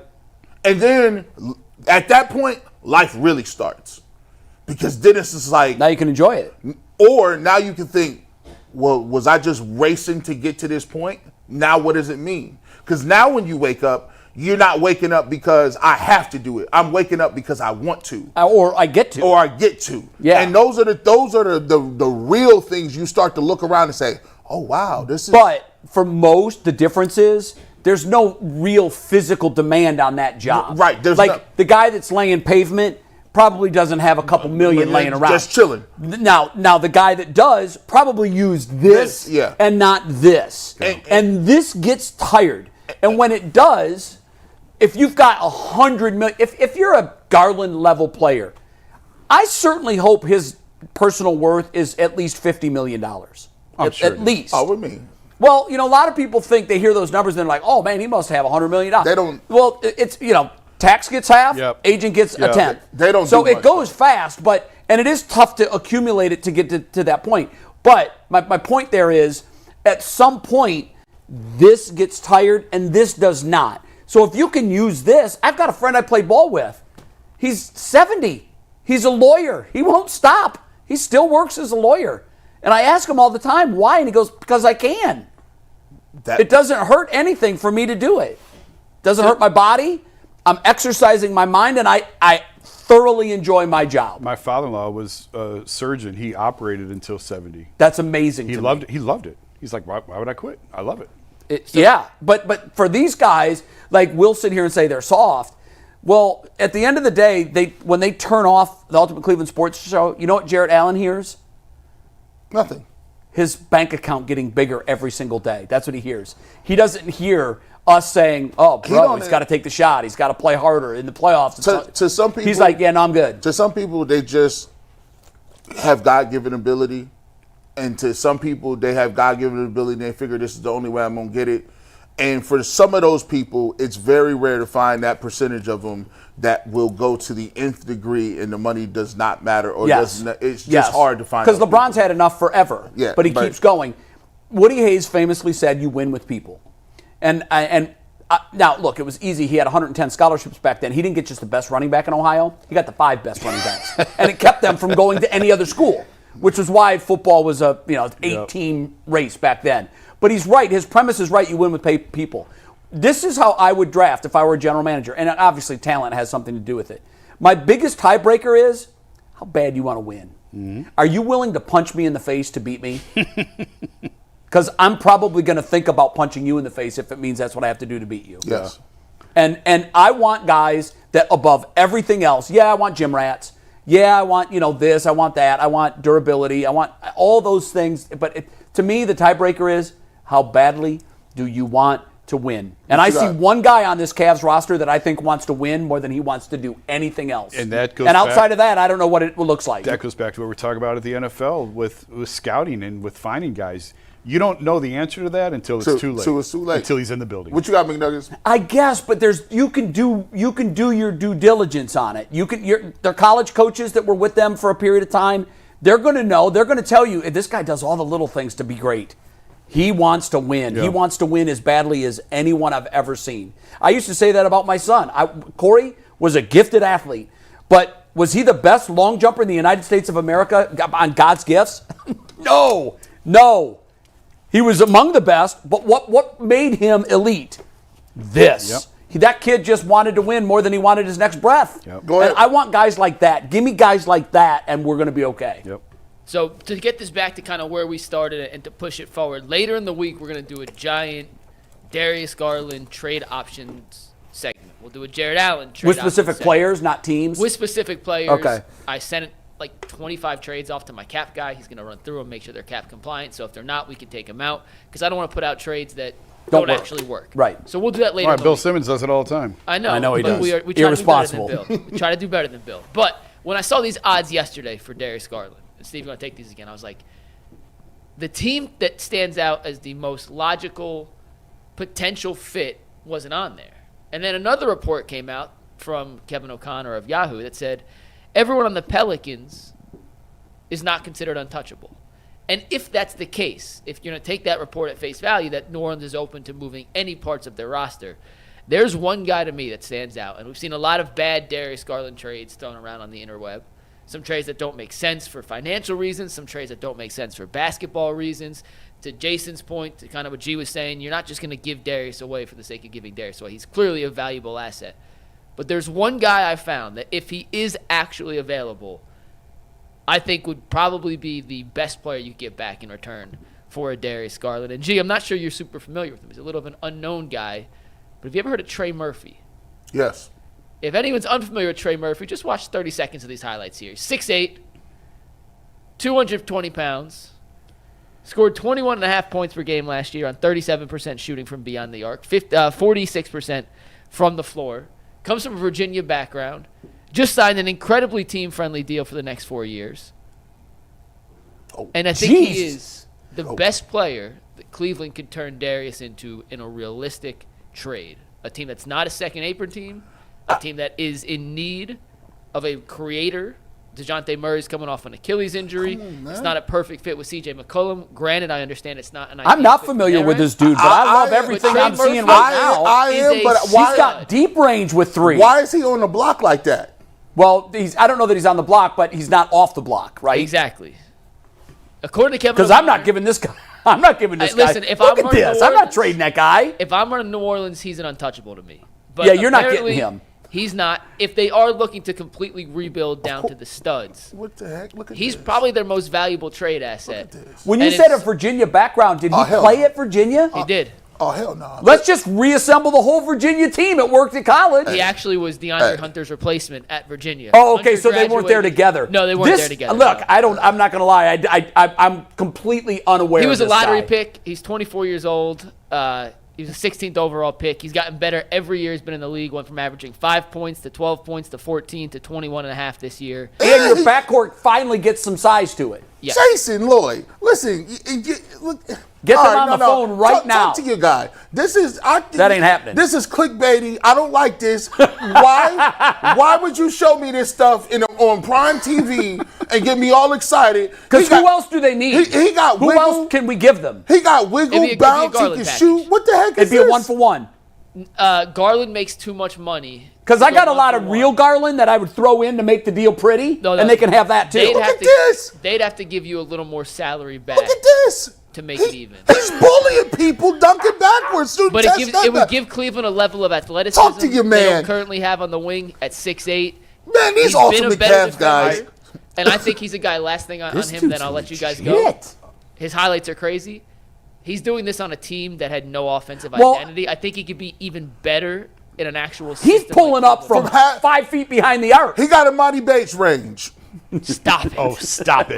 Yeah, listen. You say, listen. I've had a deal with Baker and Amani on the same He day. has the range Monty Bates thinks he has. No, Hey, no, hey. it's verifiable. Hey, if Jay's making rules, we're not talking about Browns quarterbacks. I'm not talking about Amani Bates. That's the new rule. I'll co-sign that rule. I will. You wouldn't go. No, listen. Here's the issue. That is all right, clickbait fuck because it. now Mike's going to get us all excited No, about this here- guy, and here's- there's no way they're trading him. Well, By the way, last thing, Jason, before any of you say it's clickbait, if you go back to last offseason, when I said who's my dream target for the Cavs, it was that guy. And then Before he had started even putting better 21 up. season, Mike needs got to be a damn contract. general manager is what Mike needs to be. Well, Why are here- you messing He around was a producing first this round show? pick, so it's not like he came out of nowhere. But the Pelicans just fired David Griffin. Great. There are, you could count, I saw this debate earlier. You could count up to 13 teams in the West that are trying to win next year. You know, Wow. one of the two that aren't, those New guys. Orleans, So why would they trade him? How does Darius Garland make them better? He clearly makes the Cavs better, but I don't see how Darius makes them better. Last year, I think, the Pelicans were trying to be in a little bit more of a win-now mode, or at least trying to with Zion and with Griff there and everything else. I think they're looking at a full-blown rebuild now, and I don't know. I mean, listen, he'd be a great fit. How's on his this team. defense, Mike? he was a very good defender when he wasn't asked to be as much of an offensive creator. His defense took a Because he step wouldn't need back. to be that offensive creator here. No, he's capable of being a really good defender. He's capable. Okay, that's I would want to know that. He seems rangy. I don't know why New Orleans would make that deal. I I don't know how either. they get better. New Orleans, if That's why G's right. It's clickbait because he's You going to would- get us you- all excited. Look at that. you would want to get in return a bounty of picks and young players for him because he's only 24. And we really can't do that, right? No, they have no picks. Yeah. They have no picks. They're next. Look at that. You know what Mike did? Mike put a piece of cake in front of a fat kid and pulled it right back from him. They That's what you said did. everybody on the roster is not considered untouchable. Yeah, but that Which doesn't means mean the he's not Cavs have the considered pieces. Yeah, untouchable. but I Get mean, so every other team's going to want this guy too. I didn't say it's likely going to happen. I said I think he's the best realistic candidate Well, that would be on the market. Don't put you that could cake get. in front of a fat kid. I mean, the only way to even have some sort of realistic conversation about that it would have to be a 3-team deal in another team. Yeah, I guess you could do that. Because I don't know how. How you make Which it? can you even do a 3-team on a second apron team? I don't even know the answer to that. Oh wow, I hadn't heard that you couldn't. It's a great idea, and I don't know the answer. I can text the cap guy. I got Hold Jared on. Allen there. I'll do my best. We gonna do this. If I feel like if you with the second apron, you might want to get in before the credit report gets you. Oh, you bought a house? boat before Yeah, right. Before y'all go finalize that house, I gotta get some furniture too. Let me go hit y'all up now. Throw in another 50 for that. Because when this hit this credit score with this FICO score, We're gonna be a problem. 28% interest. Well, when You'll Trey never Murphy see gets this. traded for something. Well, that's what the just second remember apron is, right? that Where is. you heard his name first. We got to get to our last topic, though. I don't want That's to cut this wild. off, but we got to Look, get to this I last told thing you what he did. before we head on. that's Today's right. episode and our final topic of today's episode is brought to us by Epicor. Every team knows the value of hard work, of taking pride in what you build, in practicing every detail to get the best results, but no one player, no matter how amazing, can do it all alone. Working together makes getting the win easier at Epicor. The all-stars are the hardworking manufacturers and distributors who create and deliver the things we all need, from aerospace to electrical to medical devices, from small businesses with big dreams to growing enterprises with global visions. We'll equip you with the right tools to move forward. Think ahead and lead the way, because as the clock ticks down, you need to make the most out of every hardworking minute. Easier doesn't cut corners. Easier finds the lane. Discover your success at easierwithepicor.com. Jason, my cap guy, got back to me and said yes, as long as they end up Even. yeah, as Yeah. long as they can be part of 3-team deals. So Well, as long then as we're taking back then more money. Then then it you're could saying happen. there's a chance. I'm saying there's a chance. All right, last topic, and we teased this a little earlier, so we got to get to it today. But at least the first time I've heard, maybe it's not the first time, but I hadn't seen it before. No, I think it is first time. Deion Sanders went on the Asante Samuel podcast, and they had a haven't heard prolonged of it. discussion. It's worth taking a listen to. He made a couple comments about the slide in the draft for Shedeur, how he felt.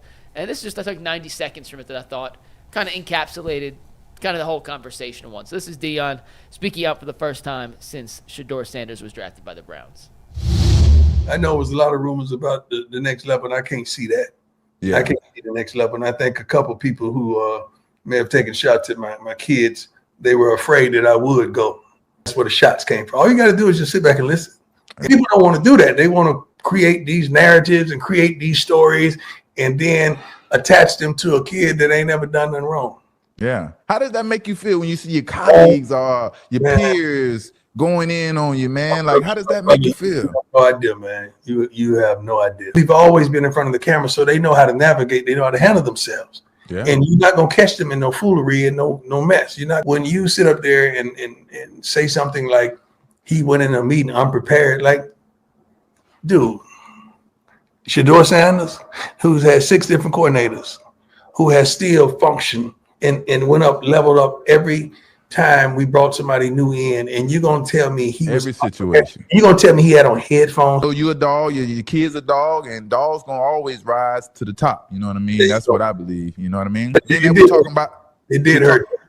The Bible says God uses the foolish things to confound the wise. So it was some foolish stuff that went on, but you know what? That gave them something that they needed. So that was Deion. It's a snippet. It's a much longer conversation if you want to listen to the whole thing. He was with the Asante Samuel podcast. But, what'd you make of Deion's first comments about Shedeur being drafted by the Cleveland Browns?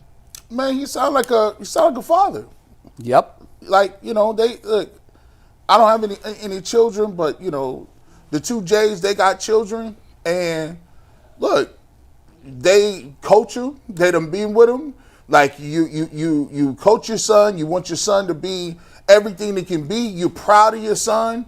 You go to every practice. Every father is supposed to say that. Every father is supposed to be like, yo, I know how I raised my son. You know what I'm saying? I make sure that they got what they needed when they was growing up. And any father is going to be protective over his son. I think sometimes people forget, first of all, it's Deion, his prime. He going to speak candidly. He's been doing that his whole life.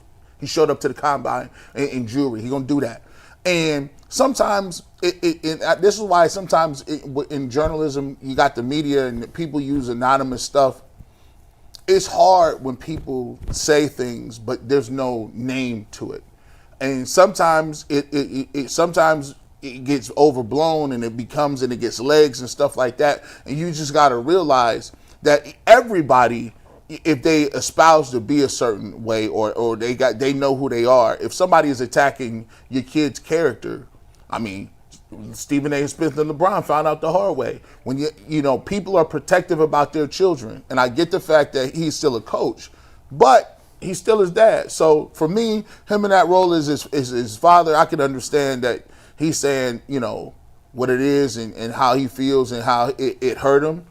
Because he did ask some questions. There's players that play with like Chris Carter was very, he was very vocal about it. A lot of people was vocal about the slide and some of the things behind the scenes. So you got to look at it. That's some of his peers, some of his people he may call friends that are saying that. Mm-hmm. So he's saying that hurt him a little bit, which is human nature.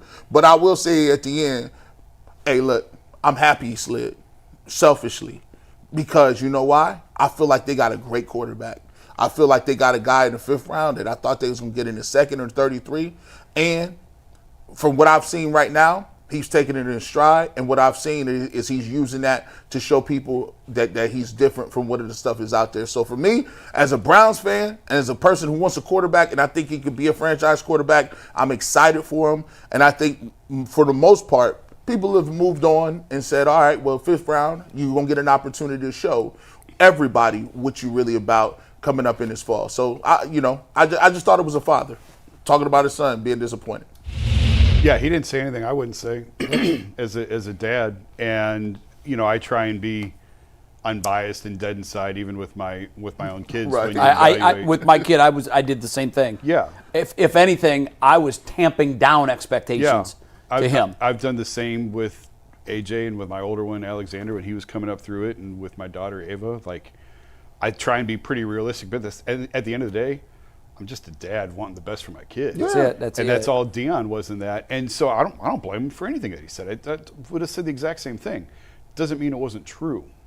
And that's where I think sometimes it's hard you don't necessarily want to hear it or see. I told you guys, I came back from the owners' meetings and said, there's a lot of stuff out there on Shedeur that I'm not going to say or write. I'm glad I didn't now. Can you imagine? Hey, look, my God. You would have been the poster boy for it. Had Jason, I come back from you wrote everything you heard. I remember we were sitting here. He's like, yeah, I heard some stuff. I said, he's like, I said, but you wisely said no. You going to put your name to it? He said, it ain't going to do no good. There was no benefit. There was no benefit. There's no benefit to me being a columnist for The Athletic in Cleveland to come back and crap on this kid before he had the opportunity. Had I been in a different role, I might have wrote it. But in the role that I'm in, there's no reason for me to do that. No. And then you saw the Pelissaro thing come out after that, and people got all hot and bothered by that. And I told you guys, I'm like, okay, well, people want to yell and scream about why would you write that now, but then if you don't write it and then he falls the 5th round, and then you write it after. You say, why didn't you write that before? Yeah, it was even worse. It's even worse then. This is like sort of the ugly, messy side of this. And you don't want to be the reaper and be the bad guy. But at the same time, if this is the reality and this is what teams are telling you, in Tom's role is much different than mine. In Tom's role, he has an obligation to write it. Yeah, and he's a newsmaker. As much as it infuriated people, it turned out he was right because he fell to the 5th round, and there was a reason why. So he's just telling you that. Whether you like it or not, this is what the teams were saying. And Jay, it's a club of 32. I've talked about this on the show before. If Jason Lloyd is hearing about it, you bet your ass that the Saints are hearing about it. Oh, for sure. The Cardinals are hearing about it. Yeah. The Browns are hearing about it. They all heard about it. Now, I look at that, and I look at it from two sets of lenses when I watch Deion. Yes, he's a dad. Quite frankly, the dad part of me would have been far more angry and stronger than Deion was. I thought from a dad, his comments were fairly measured. Yeah. Because this isn't just some kid that happens to have my last name. This is a kid that's accomplished. Yeah. He's done great things. You can look at it, the proof is in the pudding. 6 different offensive coordinators has gotten better every year. So I would have been much, much angrier as a father. But then there's this. If you put Deion to a blind taste test, and you said, Deion, I want to ask you about this corner or linebacker or whatever. He was taken in the 5th round. Without knowing who we're talking about, what do you make of him? He would probably say, well, then he's a 5th round talent. 32, at the club of 32, all said, no, no, no. And then finally, one of the Club of 32, the 5th time around said, okay. And you saw the reactions. Yeah. Stefanski and Andrew Barry were blinking. This was not my idea. Like they weren't screaming and doing backflips about this. So you can make of that what you will. But I think Deion's smart enough, the player, the coach, to tell you that you are what you are. You are what the league tells you are for now. The thing I wish he would have emphasized is this. We'll see. Yeah, it doesn't matter now. None of it matters. He's in the league. None of it matters. It doesn't matter where he was taken. None of it matters. And Deion knows that as well as anybody. Yeah, I mean, we all have labels in life, and he will be labeled as a 5th-round pick. The bad thing is he's gone to a graveyard of quarterbacks. The good thing is he should have an opportunity to play. Well, that might be the good thing too. Yeah, that's what I'm saying. You know, it's the bad thing. He's a graveyard for quarterbacks, but it might be a good thing because their track record is nobody else is going to strike dirt, pay dirt. So I think I like what Deion said. I totally empathize with him as a father. I got to tell you, when I first started seeing those clips of the draft party, my first question was, why did they let it get to that size? You know, you hear numbers about how much he spent on that draft party. Okay, like. I would have low-keyed this thing. But that's me. But look, Deion doesn't low-key anything. No. But right now, what I think the right thing for Deion to say was like, we're going to see. Yeah. We will find out. And we will. He's in a better situation now than he would have been going to Dallas to be Dak's backup. And never have a chance to see the field. He's going to get a shot. He got a shot to make it a great story. And that's the key. Deion, we will see. And if the kid can play, 31 teams were wrong. Yeah. 5 times? 32 teams were wrong. No, 31 teams were wrong 5 times. The Browns were only wrong 4 times. Hey. All right, we got a bunch of super chats, so let's end the show with some super chats. Bose Crow says, this Pickett discussion is ridiculous. Even if he plays great, he can't be our quarterback in the future with 3 question marks. He's not. Jeremy Long says, Kenny Pickett ain't it, so Jason, you need to stop. You've been calling for him this whole time, well, now you're trying to backpedal. It's Flacco and Sanders. How am I backpedaling? No, he wasn't backpedaling. He's leaning into it. I haven't said anything different than I've said for 3 months. Right, on Pickett's the guy. Second, if Flacco outplays him in training camp, which he very well could. I mean, Jason did say there's no reason to play old dudes. Yeah. I don't see any reason to play Joe Flacco. None. I wouldn't have him on the roster. And he's the best one who can throw the ball right now. And I wouldn't have him on the roster. EJ says, you guys need a swear jar for Jason. Every time he says Kenny Pickett, he has to put $1 in the jar. Hey, guys, by the way, I'm not the one who traded for him. I didn't bring him to Cleveland. That was somebody else. You know, now there's some other people in the media that you got to have a jar for. But I think Jason's the least of the culprits. He like no, listen, he's not the lone voice in the choir. I'm hearing a lot of guys say it, and each time I hear it, I'm like, what the hell am I missing? I get it. I believe me, it sounds kind of nuts when I say it, but I'm just telling you. What is Kevin Love? Ball security. He doesn't turn the ball over. They pursued him first. They brought him here first. Flacco told you. I don't remember what it was. Flacco said, if you told me 2 weeks ago, I would have said there's no way I'm going to Cleveland. I don't know why. I don't know what changed in those 2 weeks.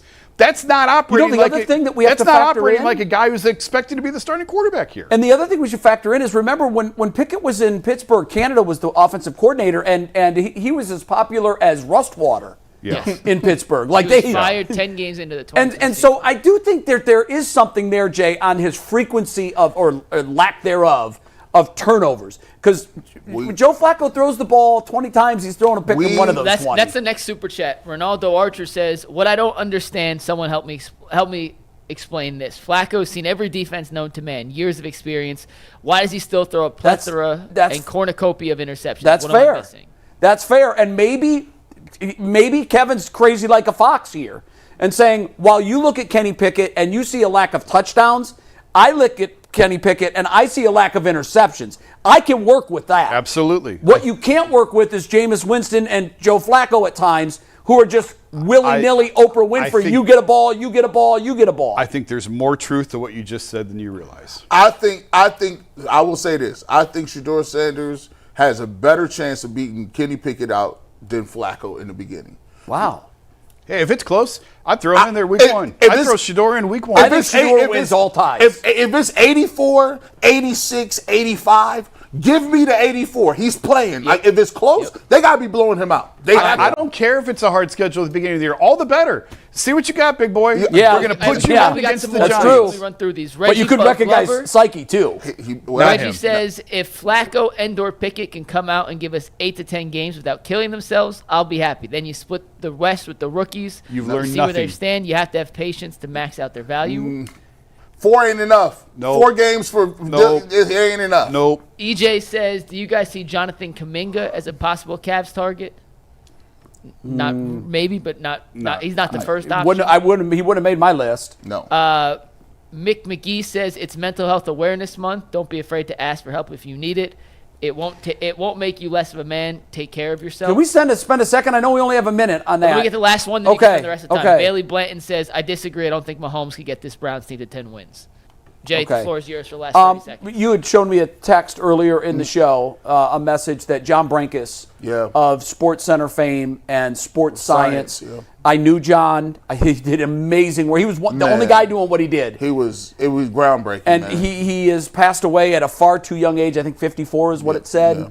He lost his battle. The headline said in struggles with mental illness. It is Mental Health Month. If you are struggling with anything like that, please get the help that you need. And the help is everywhere. Go online, Google it. There are phone numbers. Please, please, please. There's nothing you can't fix. See you in overtime. Peace.